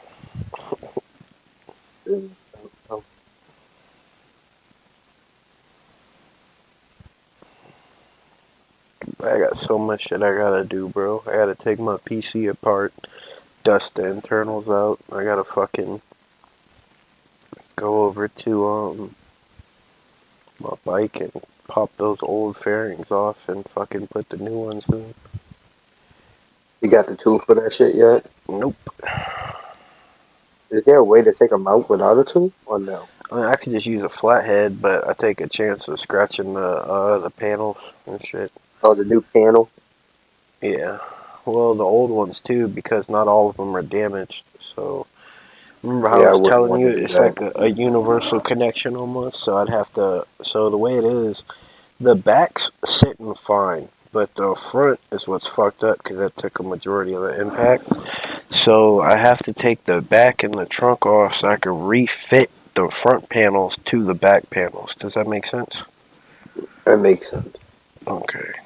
Because right now it's like my gas tank panels have about a half a centimeter gap, I want to say, on all the fairings surrounding that and shit.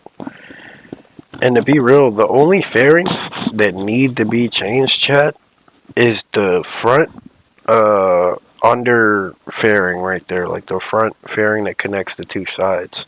I pretty much wind up buying two whole new side panels for nothing. For nothing. So I'm gonna throw those on there, of course. But I'm pretty just in case, cause I might need them in case the clips on them are broke on the ones that are on there. But I'm pretty sure the clips aren't broke. It's just the fucking thing itself. I was brainstorming with my uncle because I've never took the fairings off, so I don't really know how it looks underneath. But the fairings connect to connectors, which connect to a frame, right? Since the fairings popped loose, I don't know if the connectors on the frame are damaged or if it's just the fairings that connect to the connectors. You see what I'm saying? Yeah. You can't damage that frame because it's just a metal fucking bar. The connectors, I don't know what material those are made of, though. So there's a chance when that collision happened and them fuckers backed up into me and I took that bump like 3 months later, that it could have fucked it up. You see what I'm saying? And like knocked those connectors fucked up. Which if I take all the fairings off and the connectors aren't sitting right on it, I can't put it back on there straight. I might still have to slap duct tape back on that bitch.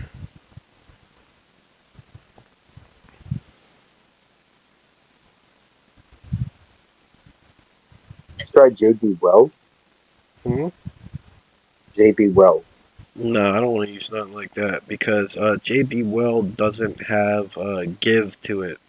So when I hit bumps or anything on the road, instead of it being distributed between everything or it having It just give, cracked or something? it'll crack. Yeah, it'll be like having a fucking weak rock compared to having a piece of rubber. I got it. It does get hard. Yeah, exactly. So like any vibrations, and also there's constant micro vibrations from the engine as well. You should know that from driving motorcycles. When you pull the throttle back, you That can is feel true. the vehicle vibrating. Yeah. Man, we was drunk. I let Jason John Boy drive my Honda around. I was having fun on that bitch. They do that off. Drive sometimes. I just figured shit. I got my brakes fixed on it. I fixed my brakes on it. I still Yeah. can't get over that shit, dude. Like that dude Jeremy has worked on the airplanes and done mechanical shit with airplanes and shit. And dude, he's one of those weird people. Like he bragged to me about working on airplanes and how he's mechanically inclined and how much he loves mechanical shit and shit like that. And then fucking I started asking him to help with the scooter and the Honda, and he's like, dude, I don't really like mechanic shit as much as I come to find out, dude. Um, and just sat up and like just renegs on everything he was talking about, bro. Sat there for what was it, 3 weeks? Almost a month. I've been waiting on my taxes to hit. I was telling him I'm planning on ordering this shit. Yeah, bro, I'll help you come pop them new shits on. You just get them, bro, and we'll get it all taken care of. Now I got the shit. Oh, this would be a good learning experience for you, bro. You got to learn how to do this shit in case you get a car yourself. Like, nigga, if you don't get the fuck, nigga, like you just switch complete tunes and then try to use that shit as a bullshit ass excuse. Nigga, you supposed to be my partner, come and help me. Nigga, I don't need no fucking nigga. All right, what's the difference between a learning experience with you helping me and me fucking it up? Me spending more money. That's the fucking difference, dickhead, that I don't have. You stupid fat fuck. Should be goofy shit, bro. I swear to God, bro. Should be pissing me off, man.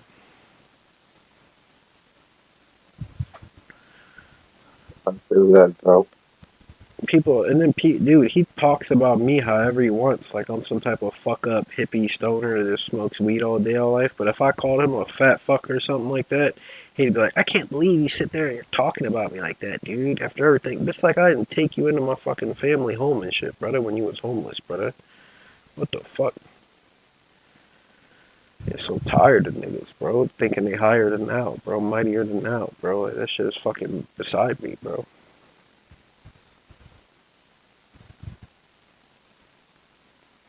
Mm.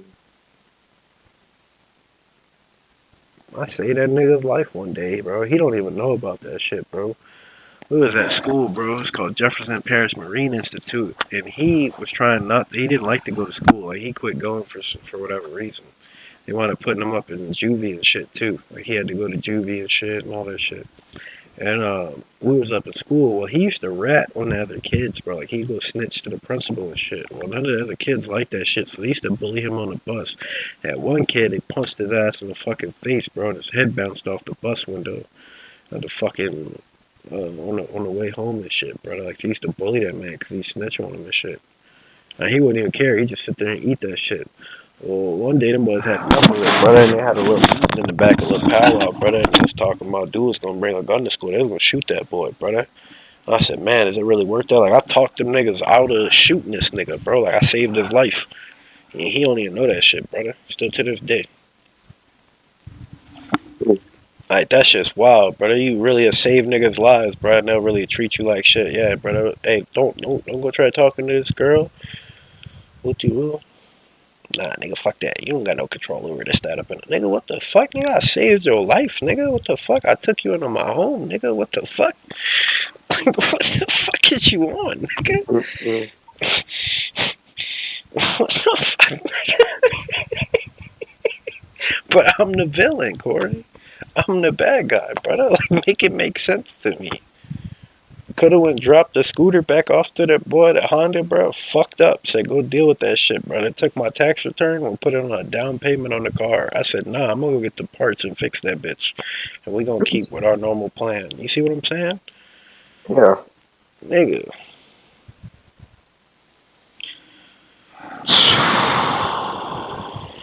Brother. I'll be letting people live, brother. Taking the high road for what? And I'll be seeing these slime ball ass, rapist ass, overly aggressive ass niggas getting everything they want out of life, brother. I seen women shoot me down, call me like despicable, brother, and then get aggressively approached by men, brother, and like not call the police, not go notify them that they being raped, but just sit there and let this shit happen, and then act like that they that dude's property, like they that dude's girl or some shit. You see what I'm saying? Yeah. For the same shit, if I would have acted that way, they would have tried to call the people on me, say I'm a sex offender, this, that, up, and the other, nigga. Like, all types of shit. Like, I seen it, bro, with my own eyes. Niggas can't tell me I didn't. That's how I know the world fucked up, nigga.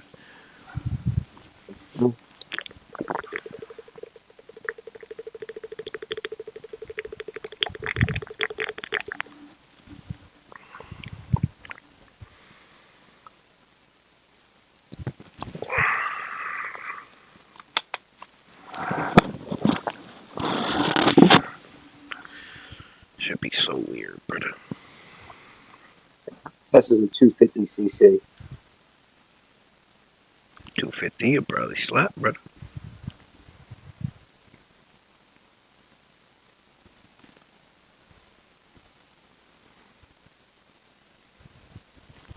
I be wanting a car so bad, Corey, but I know I don't think I could afford that shit right now.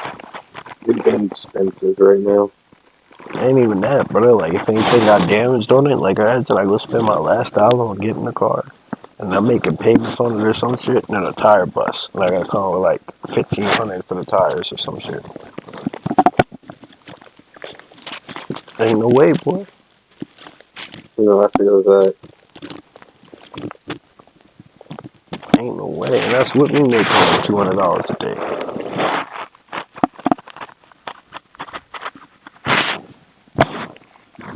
Well, I also don't work because the Chicory's like an event-based thing, and chef spots closed on fucking what is it, Thursdays and Sundays. So shit, I really only work at his spot with 3 nights out the week. That'd be like 80, 160 to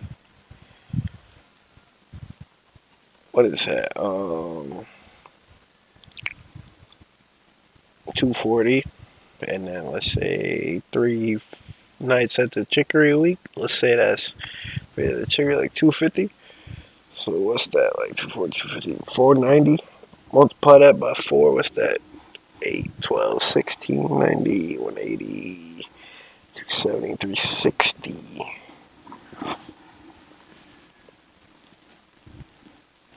1,900, that's not even $2,000 a month, brother.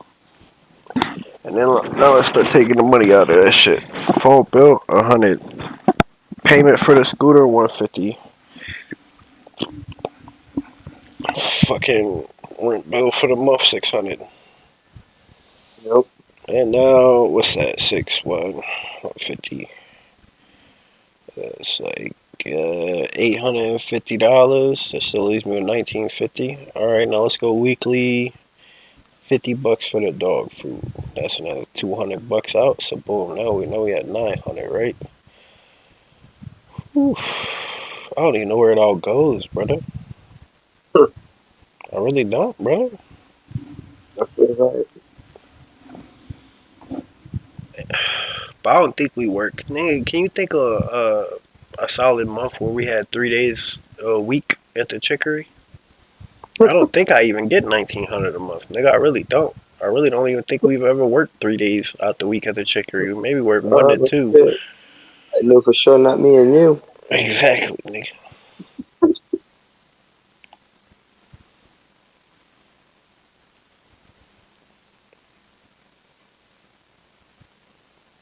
Nah, boy, Rory quit, boy. If I went to Jenna and said, look, I know you like the way I clean up better than him and work like this, that, and the other better than him, but I need his pay. Hey, demote his ass down to 15 and give me 16, brother. Boy, Rory not working there no more, brother. I promise you that. You'll never see Rory in that bitch ever again. Rory will quit that motherfucker.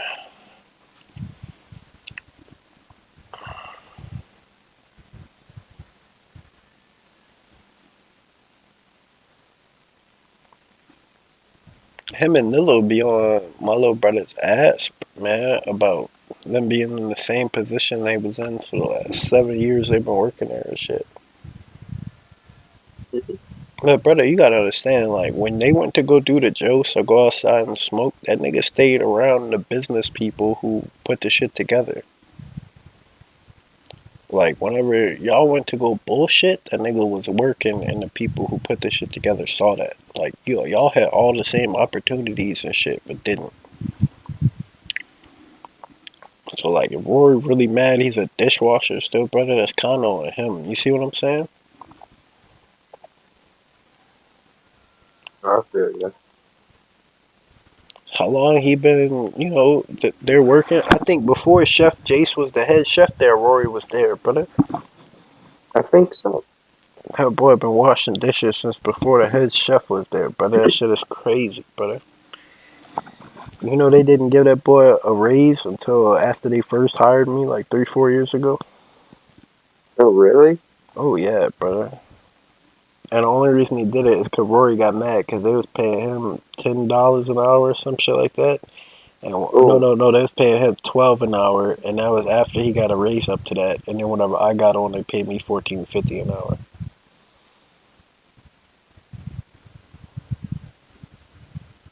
I I told didn't him, think. I I didn't think they were paying Rory that low. yeah, brother, he's gotten a couple raises since then. I think he's at 16 right now.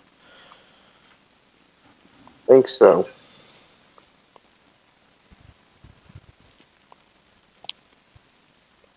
He's about to be leaving though. Oh, Okay. what happened with your paycheck, brother? You got that sorted out? Yeah, I got it worked out. What happened? I missed a day. You missed the day? What do you mean?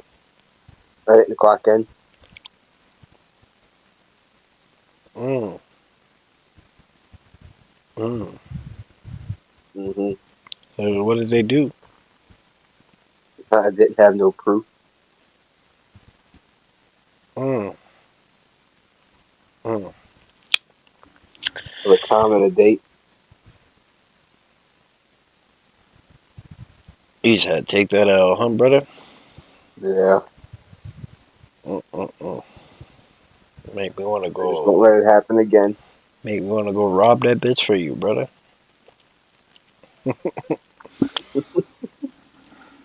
That's probably why that bitch been broken into 4 times already in the last month, brother. And how they be treating them fucking employees. Knowing damn well, boy, if Jenna ain't clocking and she was short hours, boy, I know for a fact she be on Chris and them about that. Imagine Jenna work a whole day and she don't get paid for it. Boy, how much money you think Jenna be down? Think about that, son. That's why I get so mad whenever they be like, oh, it's this, that, and the other. Bitch, because if the shoe was on the other foot and I was making the money you making and missed the time, bitch, you be singing a different tune, you fat fucking bird. No, Stupid bitch. That's why I said I'm trying to learn this cryptocurrency shit, brother, for real. I'm trying to put my money into that. I could make $1,000 a week, brother, just moving a fucking bar graph around. That's it. you can.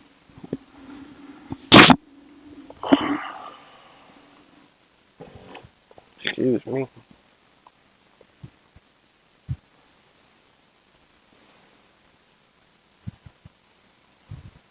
Man, Corey, when you gonna have the crawfish cookout at your house, brother, invite me over. I'm hoping soon. Hoping real soon. I tear all of it up, but you don't even get none.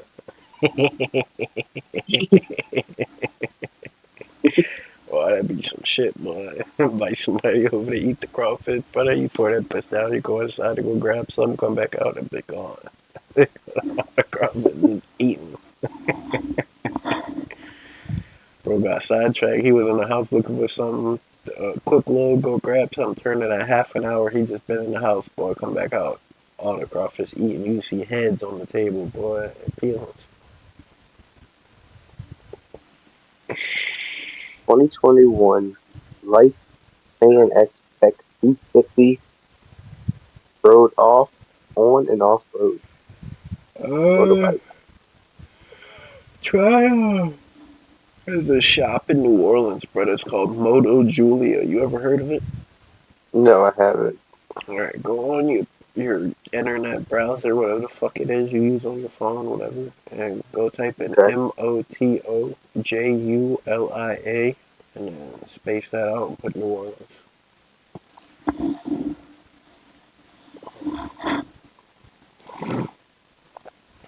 Did you go do your driving course, brother? Like you got your certificate for your motorcycle, you got your endorsement? Nope, never did. Boy, you get pulled over, boy, you gonna get flagged for that, but I hate to tell you. I don't think you get flagged for it, though, do Yeah, you? brother, you get fined for that shit. It's a strike on your shit, brother. I promise you. Is it really? Yes, that's what they got me for. Riding without a helmet and no motorcycle endorsement. If your shit's Oh, over, so you need to get a motorcycle yeah, endorsement? if your shit go over 35 miles per hour, brother, you need that. And it used to be you didn't, but then they had a rise in the crashes and the accidents and shit. So they figured out a way to prevent that was to force people to go get endorsed through the motorcycle course. I'm surprised you never knew Oh, that, brother. You just be I driving didn't. around, brother. No, brother. I Like didn't. I'm glad you told me. if they Now pull, I'm going to get it. brother, if they pull you over, right, Corey, and you don't have your endorsement, brother, they could take you to jail, brother. Did you know that? Nuh-uh. Yes, brother. If he feeling like a dick, he can slap the cuffs on you until you turn around. Now, and then he'll call your shit to be towed. No, the fuck not. You serious? The tow man making money off you, and they making $100 a day. You sitting there bin. Damn. Brother, I'm not sure if it's true or not because I'm not a police officer, but I heard at one point them boys was making commissions off of tickets. Off of tickets? Yeah, so you know how to go out and hit you for a ticket like you broke the law and did some shit? When they Yeah. fine you, they get a percentage of that Do they? because they're the ones issuing you the fine. Think about it, Corey. That's true. They did the work of finding you. The judge is going to find you guilty, but they found you and suspected you of the crime. I heard for a while there they were doing that shit. I don't know the legitimacy of it, but I'm about to do some research on that actually. That's crazy. I didn't realize that the fucking you need a motorcycle endorsement. Well, I'm gonna go get mine then. Let me see. I bet you got yours after that. Oh yeah, I should send them a wallet.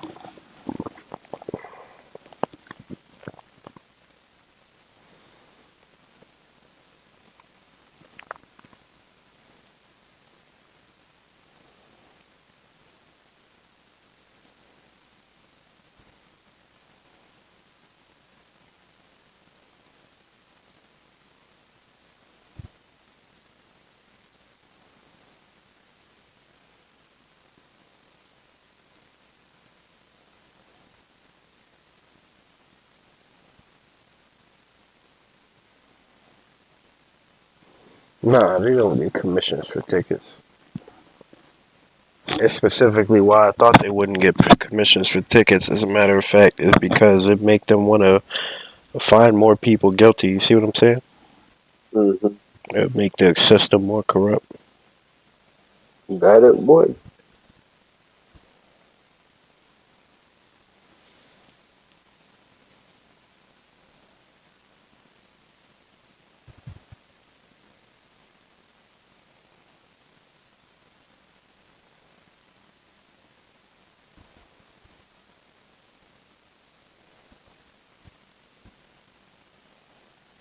Oof. All right. So There are a few rare situations where officers or departments can receive rewards tied to enforcement, but it's not a direct commission like a salesperson. Here are the main ones. 1. Asset forfeiture. This is the biggest example. Through civil asset forfeiture, police can seize property believed to be connected to crimes such as drug trafficking. Examples of what can be seized: cash, cars, boats, houses, and expensive items.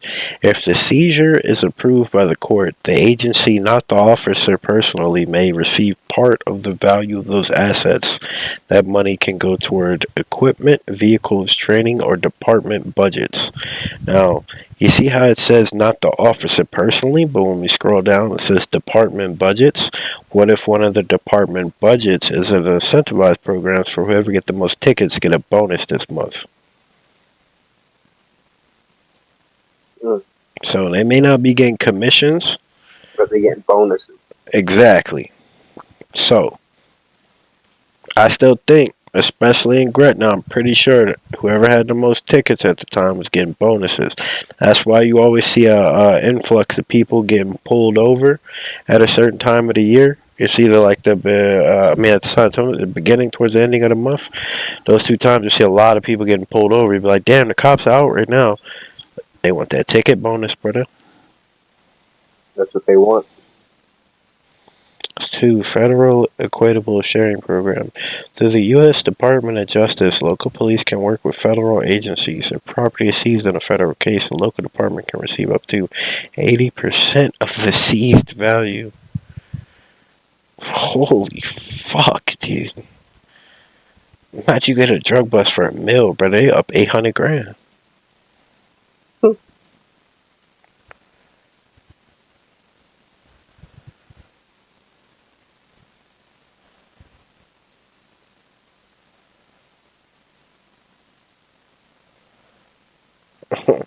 3. Grant funding based on enforcement.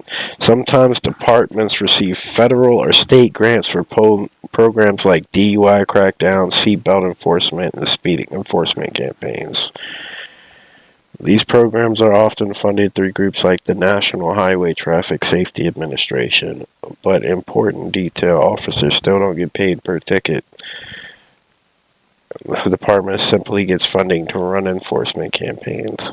Yeah, but nobody's going to go out and increase their footwork unless you're paying them. So yet again, those budgets is you paying them bonuses. So no, they're not getting paid per ticket. But whoever wins those or comes in a certain placement, they're getting a bonus. So that money, they're still getting paid to go out and fuck with people, bro.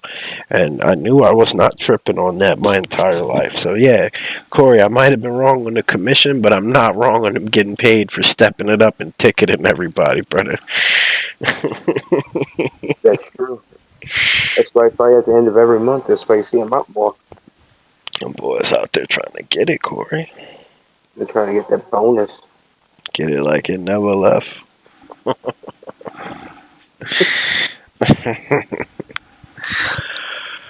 Like in Gretna, brother, I used to live out there, but I never had a vehicle, brother. Right? And I used to get hacked up all the times when I used to go out to go sell like a little gram or something like that, or I go out to smoke with my friends or something.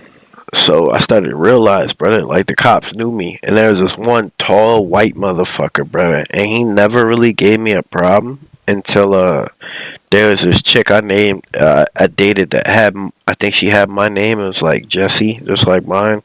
And she had like a V for her last name, Violin or something. I can't remember. But it didn't work out with her because that bitch was psychotically crazy. And she came over and she just kept bringing up her roommate Cassie all the time.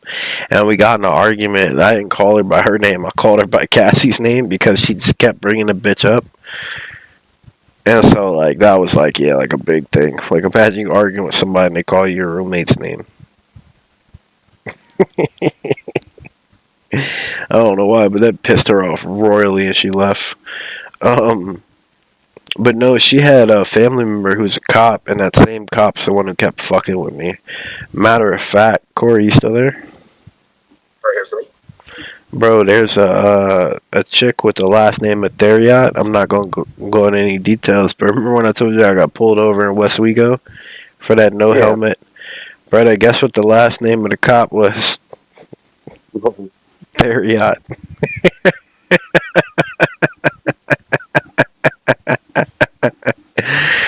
Some bitch that mad because I didn't want her to put a hit out on me, brother, but finally called me lacking, brother, and fucking hit me with tickets. That shit was crazy work. And then what pissed me off with that stop, brother, the most was it was an older cop that stopped me. So like I know he really didn't want to do that paperwork, but he was just being a dick for whatever reason to me, and I didn't know why until I got the paperwork back and I seen his last name, and I realized who he was related to.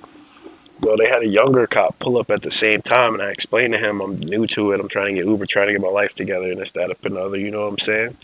And the younger cop was like, "Shit, if it was up to me, I'd just let you go with a warning, brother. But it's not my stop." Do you know how mad I was when I heard that? You serious? I swear to God on everything I love. That's why I don't fuck with niggas, bro. They be like, "Oh, Stoney, why don't you come outside? Why don't you go to the bar? Why don't you go do this?" Nigga, cause like them niggas fuck with me, brother. Bad. That's why, but I'm gonna be real, brother. Between me and you, I'm not trying to act like Billy Badass because I don't want to get no shootout with the police or nothing like that, brother. Like, I try to avoid all violence if at all possible at all times. I try to be a really nice and peaceful person. But ever since I started riding around with my gun on my waist, brother, the cops don't fuck with me no more. No? I really think me just having that gun on my waist, it makes them second think, like, damn, this nigga could snatch my soul. Like, do I really want to fuck with him right now? You see what I'm saying? That's true. Like, they gotta think, like, you know, before they go to fuck with me, they gotta be like, that nigga got a gun on him. Like, do I want to or do I not? Yeah, exactly, brother. Like, is it worth my life to fuck with him? Because there's a couple times, brother, I did some illegal shit and bitches just let me go. But I remember being younger and them bitches would stop me just to ask me how the fuck my day was going, boy. Between me and you, bro, if them bitches ever did hit the likes on behind me, brother, I'm not stopping. I probably whatever episode that was the night before, probably be the last stream y'all see from me. Cause like I Wait, probably what? would be dead or in a ditch or something myself. The cops like if they ever like throw the lights on behind me, brother, like especially right now, like I think they told me I need a brake tag and some other shit. Like them bitches not here to help me, brother. I've been hit by illegal immigrants and they rammed into my shit. I never got a police report so I could pursue charges from them, and I asked for it. I never got a call back from the district attorney's office or the head prosecutor that I reached out to. I never got a call back from the law offices or anything that I did. So as far as I'm concerned, brother, the system's not here to help me. So if I ever do something illegal and you coming to get me, you gonna work and do your job to get me. I'm not just gonna surrender, freeze, stay still, none of that, brother. I'm doing the dash, and you gonna have to come get me. Cause anytime I've ever cooperated, that shit's never helped me out. So I'm just to the point in my life, brother, where I'm 30, right? And I just realized if I go in that bitch, I may not make it back out, brother. So I'm just like, I'm gonna go in that bitch for a reason, Corey. You feel me? Not cause I ran a red light, not cause I'm speeding, not cause I ain't got no brake tag, nigga. You gonna get me for doing the dash, nigga. Yeah. And that's just how it is, brother. If I got like over half a tank of gas in my shit, we going on a ride, brother, before I go in that box. I promise you that.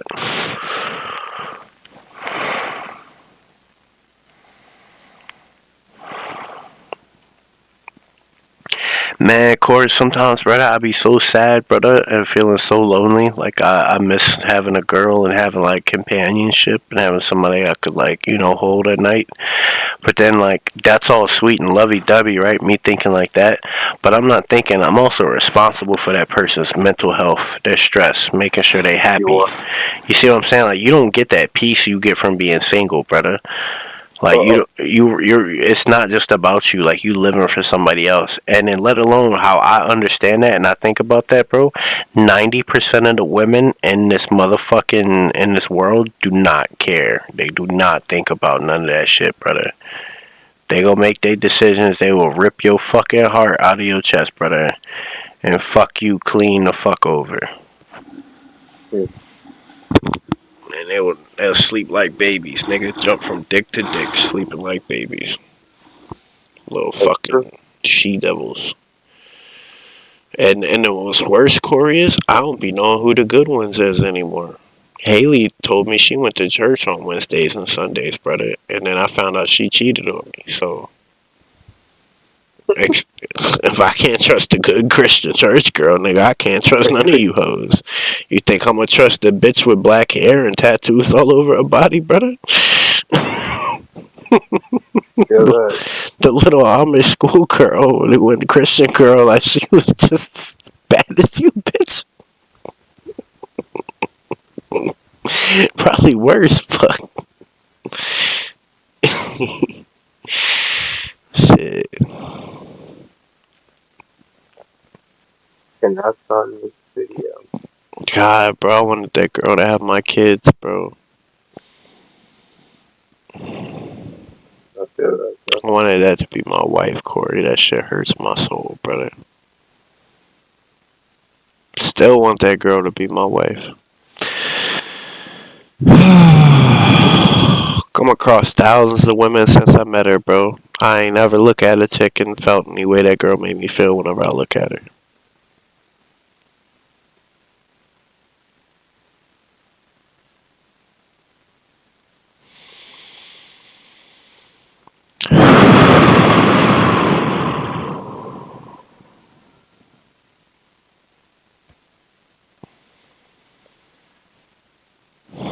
Damn, nigga, definitely need a blunt now, brother. I'm gonna put myself in my feelings, brother.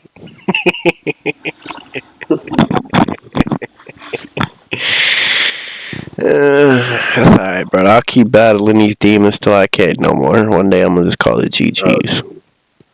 Feel that. One day I'm gonna just be like, I had enough, brother. Y'all won. Just know I fought, brother. I fought long and I fought hard, brother. Through a lot of trauma, a lot of trials and tribulations, brother. I've been thrown in cells. I've been fucking shackled. I've been in crazy mental institutions, brother. I've been all types of places, brother. I've been jumped. I've been stabbed. I've been shot at. I've been through everything you can imagine, brother. And I'm still here holding on, trying to see the good in humanity, and y'all motherfuckers just keep smacking me in the goddamn face, brother, every fucking time, brother. I don't know, man. Just one day, Corey, I might just have enough, brother, and call it GG's and say FF, brother, fast forward this bitch.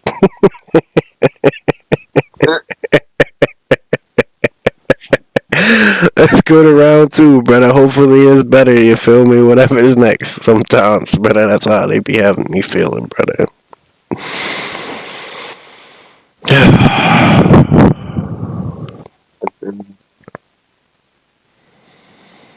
Try so hard, brother. I try so fucking hard, brother. You can do.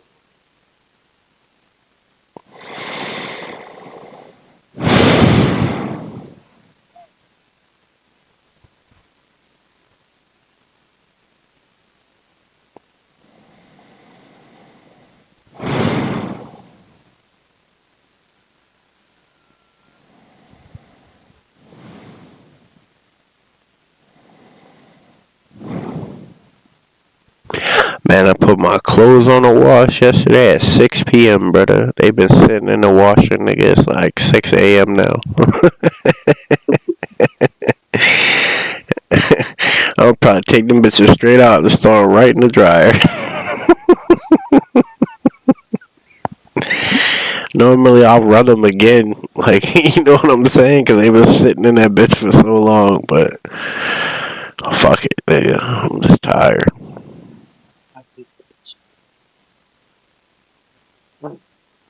Hey, Corey, go check out this game, bro. It's called Avatar Frontiers of Pandora, brother.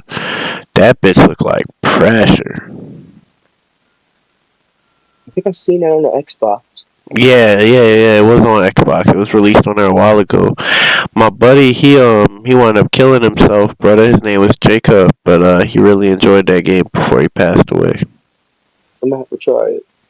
Yeah, I miss Jacob, bro. He was an alright guy, brother.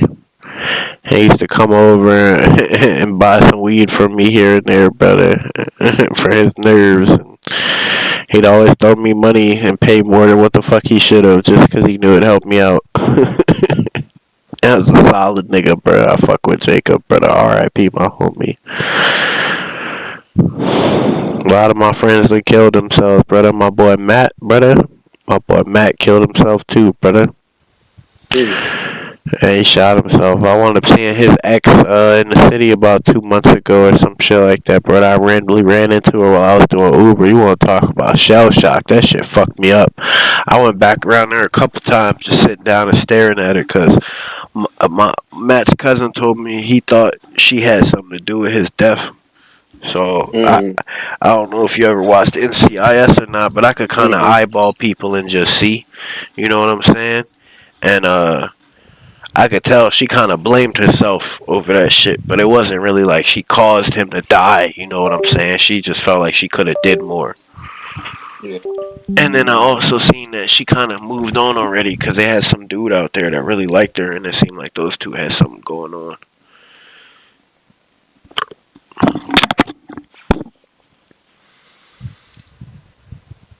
Man, I told you I started buying these great value antacids, brother. I keep them next to me. I spent $2, brother, on 500 tablets. Are you serious? Yeah, brother. I spent $2 on 500 tablets. Great value antacids. I woke up last night, brother, out of dead sleep. My stomach was churning because I be having those night terrors and shit. And if I eat a lot before I go to sleep, brother, I'll fucking my food won't digest. I'll be up in there a bit sweating. And Corey, can you? And it'll fuck. Yeah, I'm sorry. I was fucking with my volume on my headset. I couldn't hear you. But fucking, it'll fuck with my stomach, brother. And I'll wake up, my shit will just be acidy. And if I don't take care of it, it'll like put me in the hospital for like a week or two. Yeah. It'll what happens is the acid gets so volatile in my stomach and inflames the lymph. It causes the lymph nodes in my stomach to become inflamed, and that causes me to chronically throw up. I didn't know that though. Till recently, the doctors didn't even discover that shit. I had to go and do my own research on my body. Damn.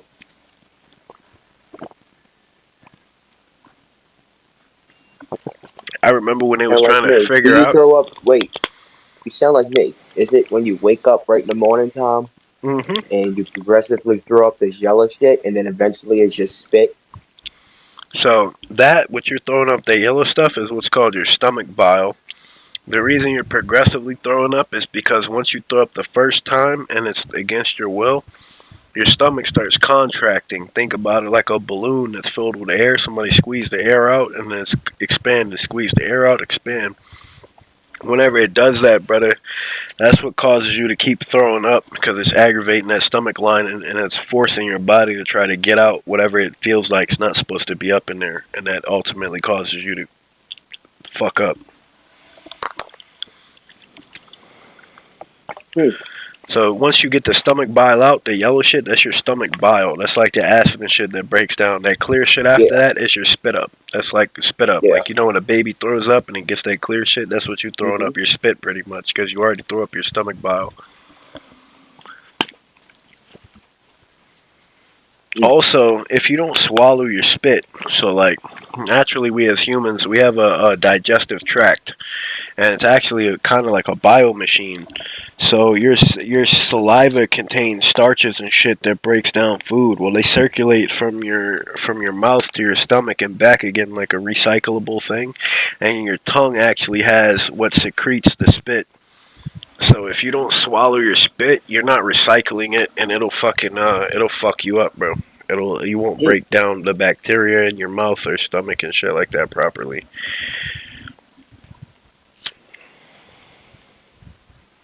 There's all different types of things I learned, bro. And the only reason I knew all this is because they used to stick me they took 7 different vials of my blood for STD tests because they thought maybe I had something like that, you know, that was fucking my stomach up.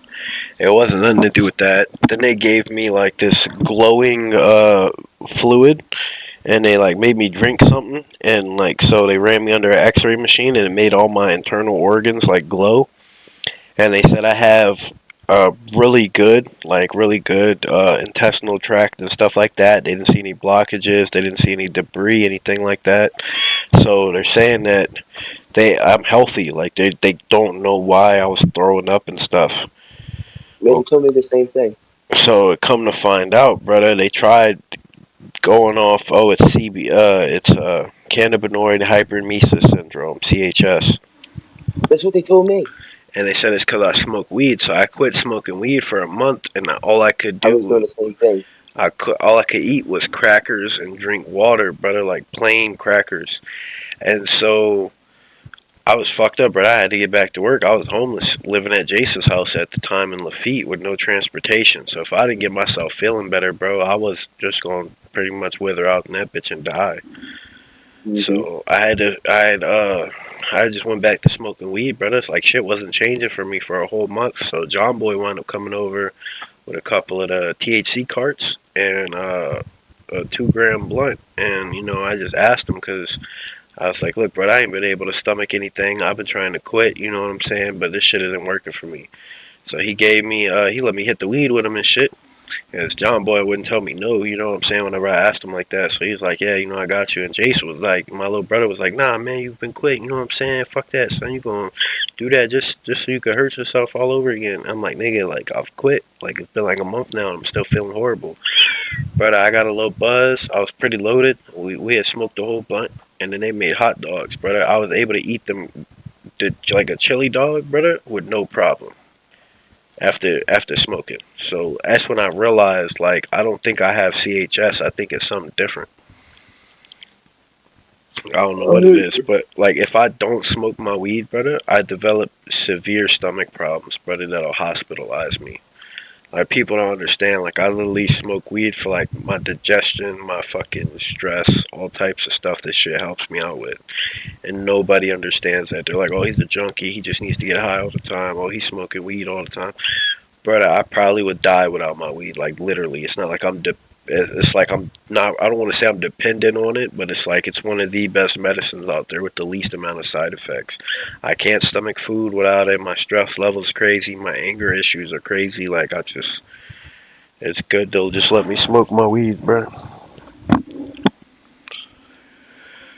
For me, I'm probably one of the few cases where it's actually medicinal. It's not recreational. Sorry, I keep yawning in your ear. I'm probably putting you to sleep, No, Corey. yeah, I'm Your ass always calling me to Jose on the phone and talk, bitch. I told you, bitch, you get me talking. I'm gonna talk your ear off, didn't I? I enjoyed it, but I think I'm about to be going to bed before that sun starts rising. Nah, the sun already up, son. That bitch already Man, starting to peer through my window, but you gonna have to suffer.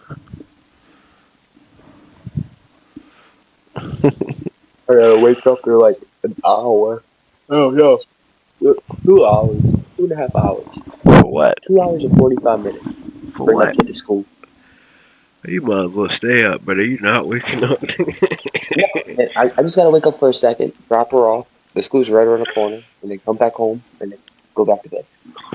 Alright, bro. I'm gonna let you go, bro. Good luck with that, bro. Alright, bro.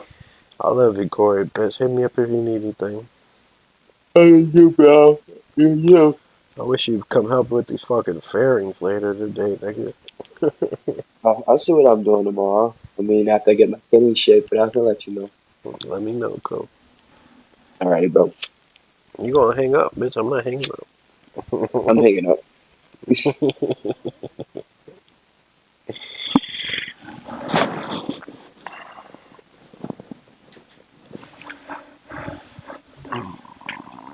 My life in the sunshine. Oh, look at that. Another night I didn't fall asleep. Dealing with the trauma.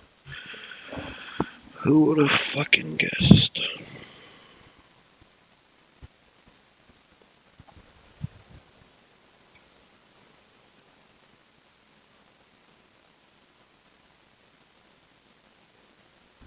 To sell this dangerous piece of land as soon as possible, but he decides to keep it. Besides Britain and America, the infamous East India Company has long been waiting for old Delaney's death in order to purchase Nootka Sound. They had already negotiated a price with Delaney's sister and brother-in-law, but his return ruins their entire scheme. Stuart had already ordered an investigation into Delaney. It reveals that Delaney served in the East India Company as a teenager, and ironically, the regiment he once served in belonged to Stuart himself. Excellent, excellent, excellent, musketry, navigation, leadership, all excellent. However, a few years later, Delaney's savage nature begins to surface. After breaking the necks of several officers with his bare hands, he is tricked onto a slave ship bound for Africa. The ship later sinks, and everyone assumes he is dead. One of Stuart's men mentions disturbing rumors about James Delaney, disgusting, brutal, and I'm not even sure they're just rumors. Delaney stands watching the shoreline. It's clear that his return has been carefully planned. A scavenger hound from the beach seems to recognize him as its master and follows him. Delaney then heads to his father's shipping company, abandoned for 8 years. The place has now been taken over and turned into a brothel. What are you doing outside? If you want a girl, you go through me. This is private property.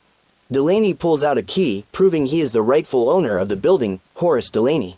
Helga has been running business here for years and refuses to leave. She offers Delaney some money and even a beautiful girl, but he shows no interest.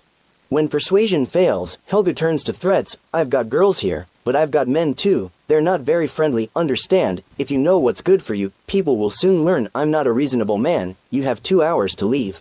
Meanwhile, Zilpha is writing a letter to Delaney at her husband's request. They want to persuade him to give up Nootka Sound, since selling it to the East India Company would bring them a fortune. After leaving the shipping office, an old man stops Delaney. I've never seen a scavenger dog follow anyone before. What do you want?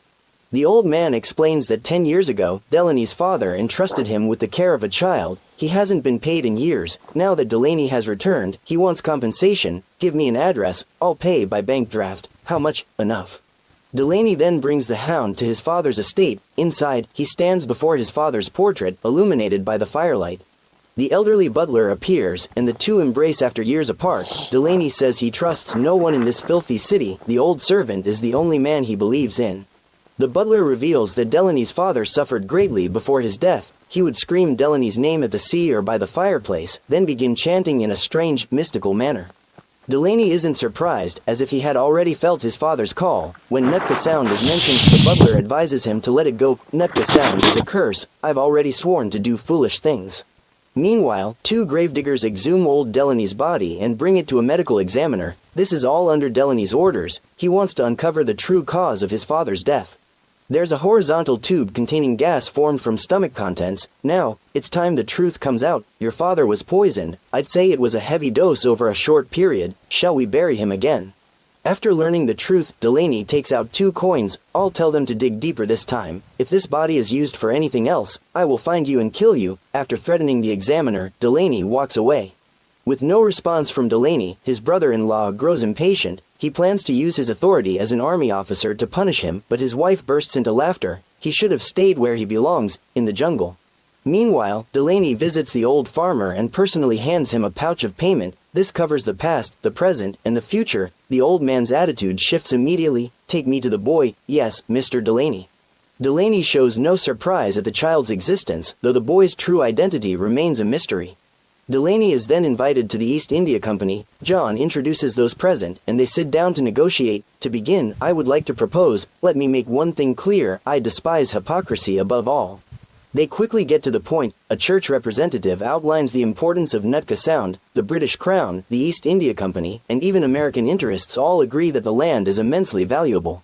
But Delaney already knows all of this. He is also aware that Britain and America are preparing for secret peace negotiations in Ghent, and Nootka Sound holds a crucial strategic position in those talks. They are stunned that Delaney possesses such classified information. Clearly, he has prepared for everything. Wilton produces an envelope containing their extremely generous offer for Nootka Sound. Delaney notices the secretary beside him, as if recognizing him. In fact, we had already agreed on a sum with your sister and your father, but her husband kept bargaining. I'm sorry, but no, Nootka Sound is not for sale. Open the envelope. Are you deaf? Delaney gives Stuart no chance to continue. He coldly states that he learned all their tricks at their own military academy and knows exactly how ruthless they can be. Stuart orders the secretary to stop writing and presents a final ultimatum, open the damn envelope, but Delaney remains calm and unmoved. He rises, says his farewell, and walks out. Stuart had hoped to handle this the modern way, but that now seems impossible. He's yours.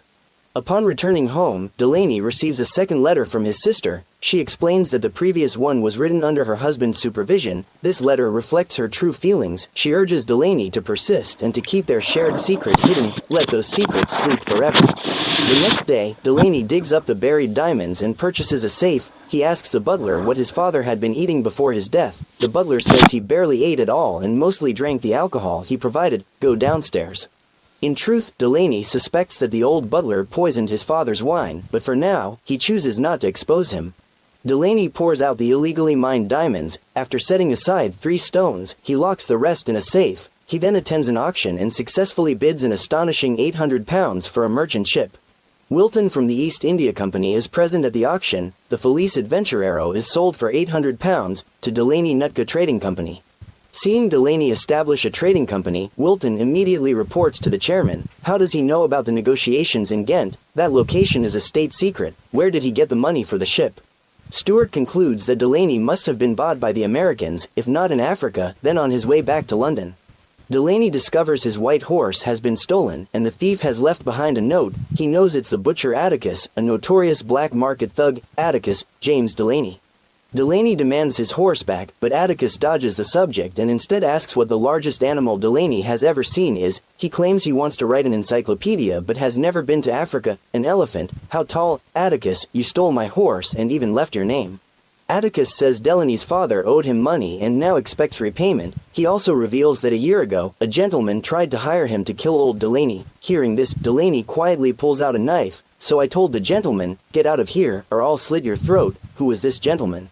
Atticus admits he doesn't know the man's identity. So how much will you pay me for not killing your father? I'll give you £15, and from now on, I need you to keep your ears open for me. James, how many enemies have you made already? You'll need my eyes and ears.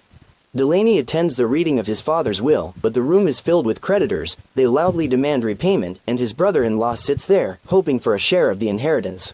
The lawyer announces that Zilpha is not mentioned in the will. All assets are left to Delaney, including Nootka Sound, the land every power is eyeing. You'll have to sell everything you own, receiving nothing. The brother-in-law explodes in anger. That inheritance is your death sentence. He drags his wife away. The creditors begin shouting, I laid the foundations for that bastard, and never got paid a penny. The lawyer explains that a son is not obligated to inherit his father's debts. Still, Delaney steps forward with a black bag. My father's total debt is £215 and 17 shillings, but you will form a line. The creditors obediently line up. Suddenly, a woman steps forward from the back. Lorna produces a marriage certificate and declares herself the widow of Delaney's father, the old man's third wife. Hearing this, the lawyer immediately escorts her into the office. Lorna is a stage performer. She met old Delaney at the theater and fell in love with him at first sight. The lawyer explains that verifying the marriage certificate will take time. If it proves authentic, Lorna will have a legal claim to the inheritance, completely disrupting Delaney's plans. Outside, the butcher reports back to Delaney. He has realized that the man who once tried to hire him to kill Delaney's father was none other than Delaney's brother-in-law. Want me to kill him and throw him in the river? James, no, he'll jump in himself. Meanwhile, with no news of Delaney's death, the chairman of the East India Company pressures his subordinates. I told you to deal with him. Stuart warns that if Delaney isn't dead within 2 days, the paper on the desk will be John's dismissal notice. That night, Delaney senses someone following him, but when he turns around, no one is there. As he walks on, a young girl suddenly appears behind him. Who are you? Winter. Why are you following me? To save your life. Earlier, when Helga had taken over Delaney's property to run her brothel and he came to evict her, Winter was upstairs. The girl reveals that Helga is involved with a silver-toothed assassin and has shared information about Delaney. She wants you dead so she can keep the house. Winter even knows where the assassin's ship is docked. The two row a small boat toward it. Wait here. Delaney boards the ship alone, but the assassin is nowhere to be found. Only leftover food and fish remain. Despite finding nothing, he sets the vessel on fire. When he returns to the boat, Winter has disappeared. The next day, Delaney confronts Helga at the brothel. Is there a child here named Winter? You can have any girl you like, but I don't have anyone by that name. A colored girl. I'd do anything to have one. The Danes would pay double. Delaney rips off Helga's wig and voices his suspicion. The girl is your daughter, isn't she? At that time, mixed-race children were not accepted by society. Delaney advises Helga that cooperation would serve her better than confrontation. Helga claims she doesn't know the assassin's identity or whereabouts, only that he is Malay. Thank you for your help. Afterwards, Delaney signs the transfer papers with a shipping agent. The ship is now officially his. After entering the ship's hold, Delaney finds beads scattered across the floor and, deeper inside, iron chains once used to restrain slaves. It appears the vessel had previously been used by the East India Company for slave transport. Memories of the past flood back, leaving Delaney visibly disturbed. What kind of damn ship is this? He had once been tricked onto a slave ship run by the East India Company, where unspeakable horrors took place. The ship later sank in the open ocean, and Delaney was the only survivor. That is why he despises the East India Company to his core. Delaney then visits a hospital to meet a doctor who is secretly an American spy. Upon meeting, he speaks the code. I have a wound in my left shoulder, a bullet, a splinter, from a ship's mast. Following the doctor upstairs, Delaney notices large amounts of dyed fabric. If you don't tell me who sent you, I'll have to escort you out at gunpoint. Delaney says he was sent by a man named Colony, whom he met in Africa. He claims to possess something extremely valuable to the United States, and that the British want him dead because of it. Are you seeking protection? I have a request. What request? Delaney says he wishes to work with the Americans in London and wants to meet Carl Badd, head of the American Intelligence Network there, hoping the doctor can arrange it. I know that name. Colony mentioned him when he was drunk. Hearing Delaney speak Carl Badd's name, the doctor immediately becomes wary. I'm afraid you've given the wrong code. Get out. Meanwhile, Stewart learns of the young widow Lorna. After verification, the lawyer confirms her marriage to old Delaney is legitimate. This girl is an opportunity. She can claim co-ownership of Nootka Sound from James Delaney. Excellent. The lawyer explains that legally it could be contested, but Lorna would have to sue Delaney. Stewart, however, has another idea. The widow will have full ownership of Nootka Sound after James Delaney is dead. That night, the assassin sent by the East India Company ambushes Delaney. Though he kills the man, he suffers a severe stab wound to the abdomen. When he regains consciousness, Delaney finds himself in the spy doctor's care. The doctor claims he has had men following Delaney and witnessed the fight. He now knows about Nootka Sound. I hear you've been boasting about that land everywhere, but you don't seem so confident now. I need to speak with Carl Badd.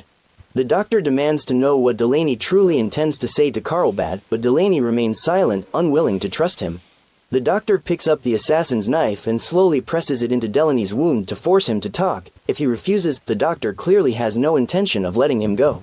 Finally, Delaney is forced to speak. Tell Carl Badd, I want exclusive trading rights, but this may well be a lie, not necessarily what he truly seeks. On the other side, the British Crown has learned that Delaney controls Nootka Sound, and they want it taken from him.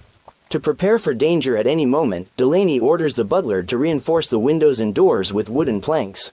After roughly bandaging his wound, he goes straight to the docks to meet the butcher. As instructed, Atticus has prepared a knife and 2 pistols for him. Suppressing the intense pain, he asks Atticus to take him to the law chambers to see his lawyer. Before leaving, he instructs the butler to deliver the letter in his drawer to the king's secretary.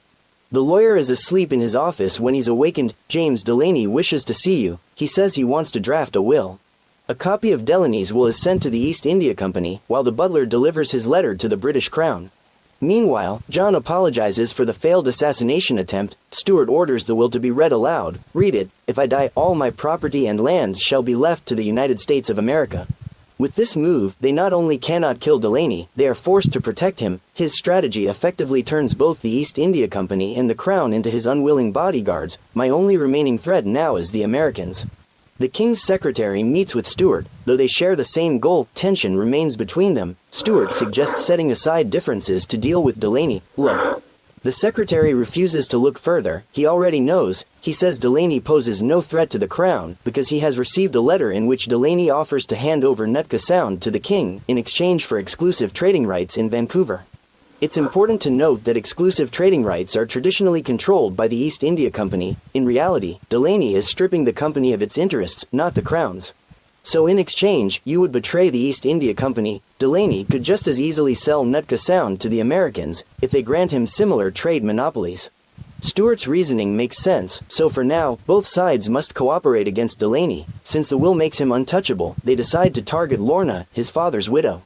That evening, Lorna is performing at the theater when the king's secretary takes notice of her. A woman asks if he has chosen a performer, and he names Lorna. Miss Lorna is an actress, not a prostitute. I am here on behalf of His Majesty. Deliver this letter to her, or there will be consequences. Delaney approaches the East India Company's secretary, a man who secretly enjoys dressing as a woman. He threatens to expose this secret to the company if the man refuses to cooperate. He orders the secretary to act as his informant and promises payment. After every company meeting, all information must be relayed to Delaney. If I'm caught leaking company information, you won't be caught. I'll protect you. You know, back at military school, I was in love with you. I only thought we were good friends. Delaney has no interest in the man's sentimental rambling. All he wants now is information. Soon, Delaney's trading company officially begins operations. He recruits loyal subordinates and is determined to rebuild his father's commercial empire. That day, Delaney returns home to trouble. He walks in to find Lorna waiting. I've hired the best lawyer in London. He assures me, as Horace Delaney's widow, I'm entitled to half this house. Lorna has learned everything about Delaney from the king's secretary. The crown intends to support her in the inheritance dispute. I also own half of Nootka Sound. However, Lorna claims she has no interest in the land and only wants the house. I have many of your father's personal belongings, letters he wrote to you and letters your mother wrote to him. Brace, want me to shoot her? No, prepare an upstairs room for her immediately. I prefer the river view. Very well. Meanwhile, Delaney's brother-in-law grows increasingly frustrated. After reading the letter and facing his wife's failure to conceive, he drowns himself in alcohol and causes a scene. Here's an orange, madam. She doesn't want an orange. We all know what she wants. That evening, Lorna performs at the theater while Delaney watches from the shadows to protect her. After the show, a female admirer approaches her. I admire your performances. Get in the carriage. Lorna asks to be dropped at the corner so she can return home alone, but the woman forces her to a nobleman. Bring her here. There seems to be some misunderstanding. I am the Duke of Richmond. That whore will be hanged. Afterward, Delaney offers Lorna a diamond. I'll send you to Paris. You'll stay there until this blows over. But Lorna refuses. Back home, Delaney discusses the matter with the butler and realizes it is the king's secretary's scheme. They knew she wasn't a prostitute and would resist. Now they have legitimate grounds to pursue her. And they will undoubtedly use this incident as justification to imprison Lorna. As expected, the royal army storms in the next day. You must refuse. Do not give in. Look at me. Delaney tells her it's all a crown scheme to seize Nootka Sound. Good evening. You'll come with us. Lorna is thrown into prison, where many women are being beaten and tortured. The king's secretary is waiting with documents prepared for her. The documents include her marriage certificate, a formal complaint challenging Delaney's inheritance, the approval of that complaint, and a transfer agreement granting Nootka Sound to the crown. If Lorna signs, she walks free. If not, she will be hanged for conspiring to murder the Duke. You will also receive £1,000 for your trouble. When Lorna refuses to sign, he prepares to use more brutal methods, but agents of the East India Company arrive just in time. Lorna is rescued by the company's men and later escorted home by the butler. The company's chairman, Stuart, is furious with the crown. Nootka Sound was meant to be a shared objective, yet the crown tried to seize it through dirty tactics. Had they not held leverage over the fat Duke and forced him to withdraw the charges, the crown might have succeeded. Who informed us of Lorna's arrest? An anonymous letter. It was Delaney. He's turning London into a marketplace. Damn it. Meanwhile, Delaney receives intelligence from the company's secretary. The crown has decided not to grant him exclusive trading rights, meaning they have no intention of negotiating for Nootka Sound.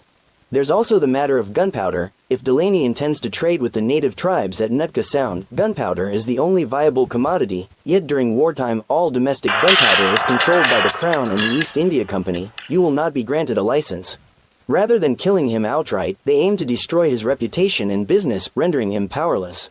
The scene shifts to a chemistry demonstration attended by Delaney. Afterward, he approaches the chemist, places a pouch of gold on the table, and hires him to manufacture gunpowder. Back home, Delaney speaks with Lorna. Though terrified, she refuses to leave. If you had arrived 10 minutes later, I would have been raped. If you insist on staying, I will allow you to join the organization, then I will join the League of the Damned. The next day, Delaney travels to a small village and summons the chemist there. Where the hell are we? My new factory.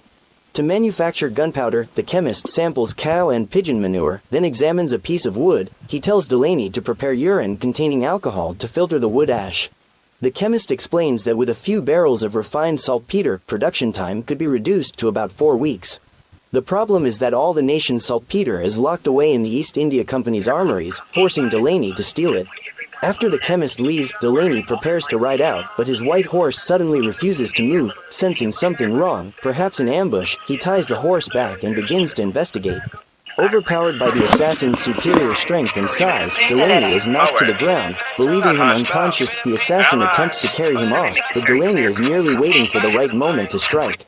The assassin is left crippled. Delaney demands to know who sent him, but the man refuses to speak, so Delaney straps him to a wooden frame. Upon returning home, Delaney receives a letter from a countess, accompanied by an image of the American flag. He suspects she is Carlbad, head of the American intelligence network in London. The butler has heard of her as well. In London's social hierarchy, she outranks you by about 1,550 levels. The butler adds that she is known for using her beauty to seduce powerful officials and climb the social ladder. The letter invites Delaney to a ball that very evening. The invitation says you may bring a companion. Do you know how to dance? Besides attending the ball, Delaney has a larger plan for the night. He visits Helga's brothel, throws down a pouch of gold, orders it closed, and has a girl escorted near the East India Company's warehouse. He then meets the butcher. I have a plan for a robbery. At last, a return to reason and logic. So who are we robbing? After finalizing the plan, Delaney purchases chemicals from the chemist to break open doors. Back home, Lorna is dressed and ready for the ball. As they prepare to leave, one of Helga's girls approaches. Would you buy flowers for the lady? Delaney discreetly hands her a small pistol before stepping into the carriage. They soon arrive at the grand ball. Mrs. Lorna Delaney and Mr. James Delaney, judging by the fear on the ladies' faces, you seem quite famous. If only I were a whore, I'd be as rich as the countess. Inside, Delaney spots his half-sister Zilpha and suddenly realizes the ball may not be as innocent as it appears. Meeting outside, Zilpha explains they were invited through her husband. We were both invited. That means they know our secret. Who knows? Our American friends. At that moment, the American spy doctor appears. I was right about your half-sister, wasn't I? He admits the assassin had been sent by the Americans, but the mission failed, so they now present a second offer. If Delaney hands over Nootka Sound, Carlbad will not only pay him but also arrange for him and Zilpha to disappear safely. Meanwhile, Delaney's men set their plan in motion. One climbs over the East India Company warehouse wall and opens the door for the prostitute to enter. The girl easily seduces the guard captain, while the other guards are taken down by the butcher and his men. Additional guards inside are blocked at the doors. She's good, isn't she? The butcher then places chemicals against the armory door. Stand back, grab the saltpeter, hurry, 2 more sacks, all right, let's move. Once successful, they retreat swiftly, carrying away the stolen refined saltpeter. Meanwhile, the Countess invites Delaney to participate in a magic trick. At the magician's request, the two step inside a wooden cabinet. I wonder if we'll ever see them again, she says. Delaney realizes this is their chance to speak privately. He states that he knows she is Carlbad, and she admits to sending the assassin. The Countess addresses Delaney's demand for exclusive trading rights in exchange for Nootka Sound, but says they cannot agree at this time. I want to meet the ambassador in Paris. Impossible. If you go there, someone will kill you. You may need that. The conversation yields no real progress. As Delaney prepares to leave, he encounters his drunken brother-in-law. To prevent a scene, he drags him outside, but the crowd follows. You need some fresh air. Under the influence of alcohol, the brother-in-law makes a foolish decision. I challenge James Delaney to a duel, a fight to the death at dawn. Do you accept? At dawn, the two men each take small boats to the dueling ground. Worried for Delaney, Lorna wades across the river to watch. The dueling ground lies between two parishes on land owned by an elderly gypsy woman. By custom, a lawyer, a doctor, and a master of ceremonies must be present. Inspect my pistol. This is my second, Mr. Hope of Trinity Lane, and yours. I don't need one. Let this woman act as your second, and she's late. Couldn't you find a boat like a normal person? I was bored. I've never seen men shoot at each other before. After the pistols are inspected, the master of ceremonies explains the rules. The duelists will take their positions as instructed. Any man who fires more than one shot will be shot immediately. You will duel until blood is drawn to the death. Once blood is shed, the wounded will be attended by the doctor and no further shots may be fired. With the rules agreed upon, the duel officially begins. Delaney is shot in the chest, but his brother-in-law's pistol is unloaded, meaning he is certain to die if Delaney fires back. Satisfied, I assume your second works for the East India Company. He failed to load your pistol. Have a pleasant day. The duel ends there, and the brother-in-law is utterly humiliated. Delaney and Lorna return home. The butler reports that royal soldiers and company agents searched the entire city for the stolen gunpowder. They've declared all perpetrators will be hanged. If soldiers come, let them in. We have nothing to hide. Delaney instructs Lorna to bring him his father's trunk of personal effects, certain it contains plans and agreements concerning Nootka Sound. I don't want James Delaney to die, but you don't want him dead either, do you? Bring me the trunk today. After Delaney leaves, Winter appears again. I don't want James Delaney to die either. People say he's a devil, but I don't think so, well, if he lives long enough. Soldiers continue hunting the thieves. Meanwhile, Delaney rides toward the village, unaware he's being followed. During the chase, the pursuer spots the white horse, but Delaney is nowhere to be seen. You're following me, aren't you? Are you with the Crown or the Company? It doesn't matter. The spy is left crippled and condemned to die slowly. To enforce loyalty, Delaney cuts off a subordinate's thumb, ensuring no one else dares to betray him. He then visits the brothel and reassures everyone that the stolen saltpeter belonged to the East India Company, so the Crown won't execute them. Holding up the severed thumb, he declares, traitors will be punished, the loyal will be rewarded with diamonds, the choice is yours. At the same time, the East India Company's chairman is furious. After the saltpeter theft, they are mocked by both the Crown and the public, and may even be charged with negligence. Stuart knows Delaney is responsible. We must find where he's hiding the gunpowder, use every resource we have, every resource. The stolen saltpeter is put into gunpowder production at a hidden workshop in the village. Delaney enters and encounters the old man who had cared for the child for 10 years on his father's behalf, whom Delaney has already paid generously. Delaney hands over a few coins and orders him to secure small boats for transporting the gunpowder. To prevent exposure, the old man tells the boy to leave, but Delaney insists he stay. The saltpeter in that warehouse is stolen. Why involve him? Anyone who knows where it's hidden and fails to report it will be hanged. Now the boy is part of us. Delaney brings the boy into the workshop and sets him to work in gunpowder production. He's your apprentice now.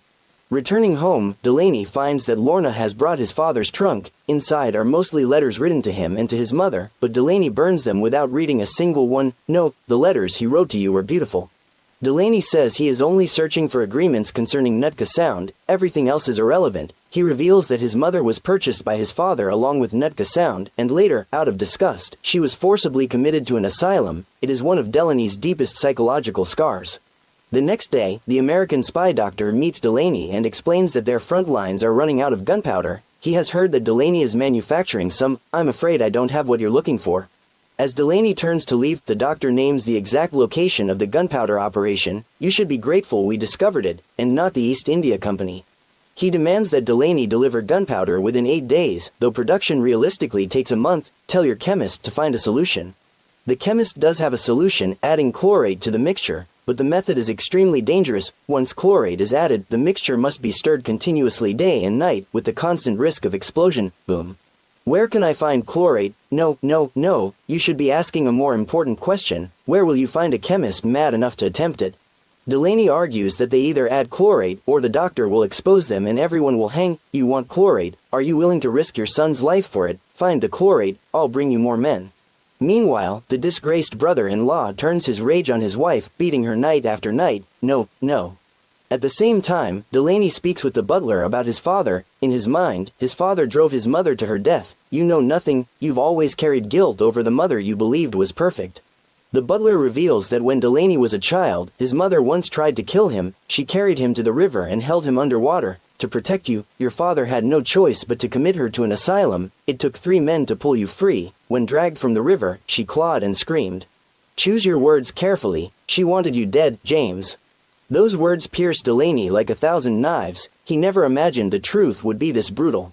Gunpowder production continues under intense pressure. Seeing the boy involved in such dangerous work fills the old farmer with sorrow. They take turns stirring the volatile mixture, switching shifts the moment exhaustion sets in, because a single mistake could blow them all to pieces. After Delaney fails to return home for 2 days, Lorna becomes deeply worried. The butler explains they had argued about Delaney's mother, which may be why he refuses to come back. How can you not be worried? He won't die, and he wouldn't appreciate us looking for him. Lorna visits Zilpha, hoping she has news of Delaney, but upon arrival she sees bruises covering her face. I'm afraid I don't know where he is either. The suffocating atmosphere forces Lorna to leave. Meanwhile, Delaney meets the spy doctor to obtain hospital papers declaring a cholera outbreak. Perfect cover for transporting gunpowder. When will you deliver? Tomorrow at midnight. The next day, the first batch of gunpowder is completed. They hide it inside coffins, paste cholera warnings on them, and wear masks as if avoiding infection. To reach the drop-off point at midnight, they must pass a security checkpoint. Hold it, what's this? Cholera victims? How many? 6 and 1 child. The captain doesn't believe them and prepares to open a coffin. Delaney signals his men to be ready. Bring a torch. Oh God! Get away from here! What happened? No idea, mount up. It turns out the boy secretly hid inside one of the coffins after overhearing the guards, frightening them enough to wave the convoy through. Well done, kid. Meanwhile, the old farmer approaches the workshop, torn by doubt. He no longer wishes to be involved with Delaney, especially with the East India Company offering a generous reward. Delaney successfully completes the delivery. The spy doctor expresses admiration for his capability. Delaney tells him to inform the Americans that since both the Crown and the company are targeted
targeting him. He intends to travel to America and hopes the president will ensure safe passage across the border. If my factory is discovered, I know where to find you. After much internal struggle, the old farmer decides to betray Delaney. Delaney returns home. The butler removes his boots while Lorna voices her concern. Meanwhile, unable to endure the humiliation any longer, Zilpha takes an iron rod and kills her husband. She then goes to Delaney, believing they can finally be together without secrets, but Delaney chooses differently. I'll have Brace prepare a carriage. By the time you return home, the body will be gone. You're sending me back, of course, otherwise you'll hang. I'll take care of the body. No one will ever know. The next day, the American spy doctor receives Zilpha's husband's body. He stamps it with a cholera certificate and orders his men to bury it immediately. Meanwhile, thanks to the old farmer's betrayal, Stuart learns the location of Delaney's warehouse and sends soldiers to raid it. The secretary rushes to warn Delaney, the old farmer betrayed your factory. Calm down, James. No, you've been betrayed. You shouldn't be here. I'll handle it. Go home. Delaney heads straight to the village. Using small boats, they move all the saltpeter and unfinished gunpowder. The betraying old farmer has his tongue cut out by Delaney. When soldiers arrive, they find nothing. Stuart suffers another defeat, but the war has only begun. Delaney goes to the docks and encounters Wilton from the East India Company. Mr. Delaney, Mr. Stuart wants you to know, the war has begun. Delaney's ship is blown apart by the East India Company. The expensive vessel was essential. Without it, he cannot sail to America. Delaney confronts the secretary. My ship has been blown to pieces. Did you know? I swear I didn't. Then report this. The war has begun. Since the ship was always guarded, there must have been a traitor. You were supposed to guard the ship. The culprit is the very man whose thumb Delaney once severed. There are two possibilities. He betrayed you because you cut off his thumb, or you cut off his thumb because you knew he would betray you. Delaney goes to the brothel and drinks himself senseless. What he needs now is a new ship. Why not help me find a captain? I could slit his throat and take his vessel. We can't get you a ship. Mine. Leaving the brothel, Delaney walks slowly to the shore. I need a ship. Give me a ship. He plunges straight into the water. Winter appears behind him. What are you doing? No, go away. Delaney knows he's not in control and pushes her away. The next morning, as Delaney rises from the mud, he is horrified to find Winter's lifeless body beside him. He is stunned, unable to determine whether he himself caused her death. A woman fires a shot that knocks his hat off and screams, "Murderer!" Delaney does not flinch. He narrows his eyes, uncertain whether he truly killed her daughter. He picks up his hat and walks away. Murderer. The only certainty he has now is that Helga will betray him. He immediately seeks out the butcher. A lioness will do anything to protect her cub, even trade her own life. You mean Helga? She'll betray us. Helga knows they supplied gunpowder to the Americans, and that is treason. The butcher wants to kill Helga to silence her, but Delaney refuses. She has suffered enough. Delaney has already prepared his contingency plan. He writes several important letters and hands the safe key to the boy. Protect it. Go. Walking downstairs, Delaney notices the butler is missing from the kitchen. Lorna says he hasn't left his room all day. Delaney summons him. The butler's face is filled with guilt. Delaney says he knows the butler poisoned his father. The butler does not deny it. It was a mercy. For whom? You were dead. He was burning himself alive. He didn't want to live. I ended his suffering. You helped him. No, I killed him. Though shaken, Delaney does not press further. Someone needs you downstairs. Mrs. Delaney is destroying the kitchen. She's about to throw the duck. As Delaney anticipated, the next day, Helga reports him to the East India Company, claiming he supplied gunpowder to the Americans. Stuart is delighted. Treason is a grave crime. We have him. We have Delaney. And we have Nootka Sound.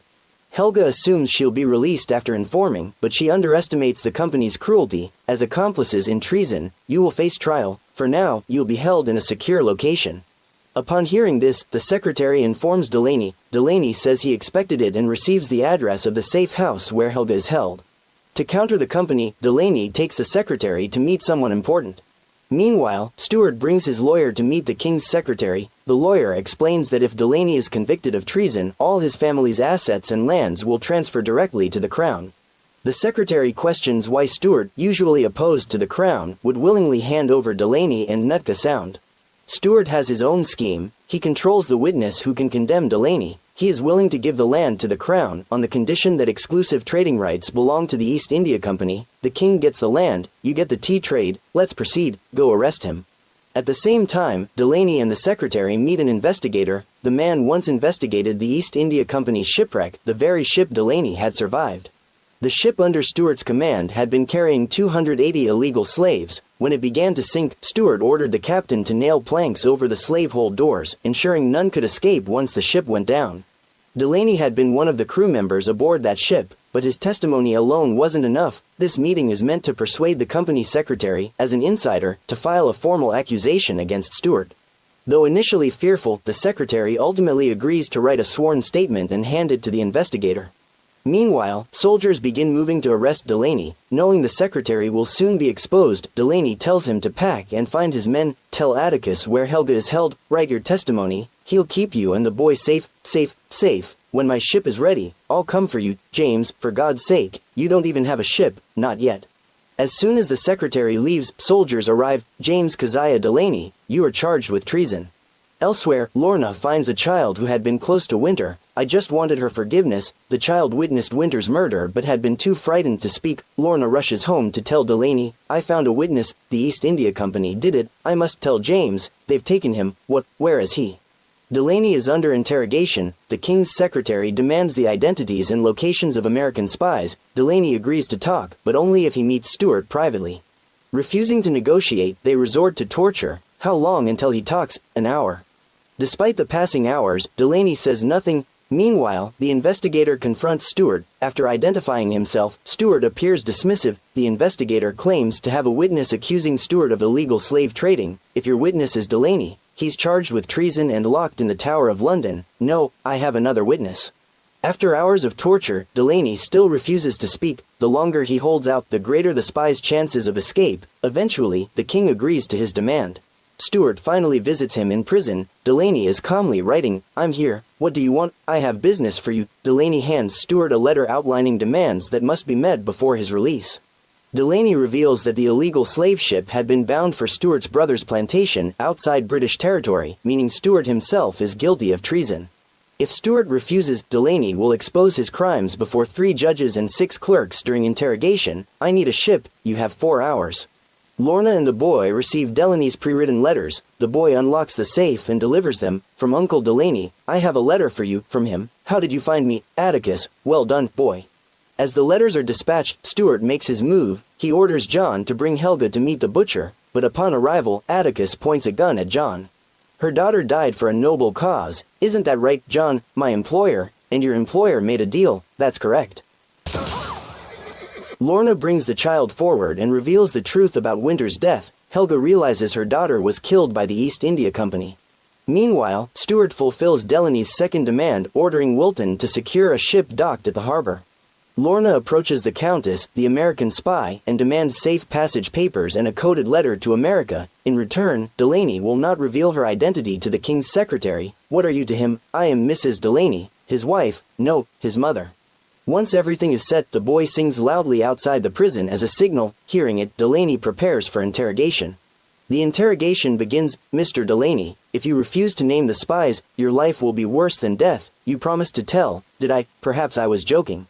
Delaney calmly declares that by noon, the treason charges will be withdrawn, witnesses will vanish, and evidence will burn, and by afternoon, I'll be free. How do you know? The crows told me, damn it. When Delaney exits, a new ship has arrived at the docks. Returning home, Delaney receives Zilpha's letter. Torn by guilt and despair, she has taken her own life. The news devastates him. James, I've secured safe passage. Delaney breaks down in tears. Lorna reads the letter too, but there is no time to grieve. Everyone waits at the docks. Delaney then meets the American spy doctor. Believing Delaney has come for the passage papers, the doctor produces a contract and urges him to sign immediately. The contract was actually a transfer of ownership of Nootka Sound to the East India Company. The doctor was a double agent all along. You're nothing but another man's dog. You call yourself an American spy, but in truth, you've been used by the East India Company as bait before the king and the crown. Does it matter? No. Meanwhile, Wilton prepares the ship at the docks and looks for Delaney. Where is he? Busy. This ship now belongs to the Honorable East India Company. You won't face any trouble, tell Delaney. Perhaps this time he has won. The moment he finishes speaking, Delaney's men kill him, throw the body into the water and load the gunpowder onto the ship. The king, furious at being deceived, declares that Nootka Sound and the will no longer matter. He orders troops to eliminate Delaney and his men immediately. Delaney arrives at the docks to execute his final plan. There are 15 minutes until the tide rises, so they must hold their ground. Delaney tells Brace he cannot come. Tell me it's out of kindness. I'm old. The voyage would kill me. Say that's the reason. Brace, you weren't born for freedom. You wouldn't survive it. Go home. Everything is yours now. The soldiers are here. They take defensive positions.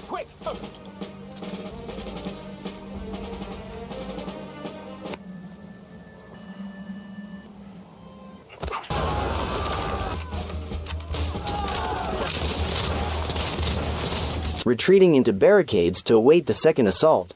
The tide is rising. James, get them aboard. Not yet.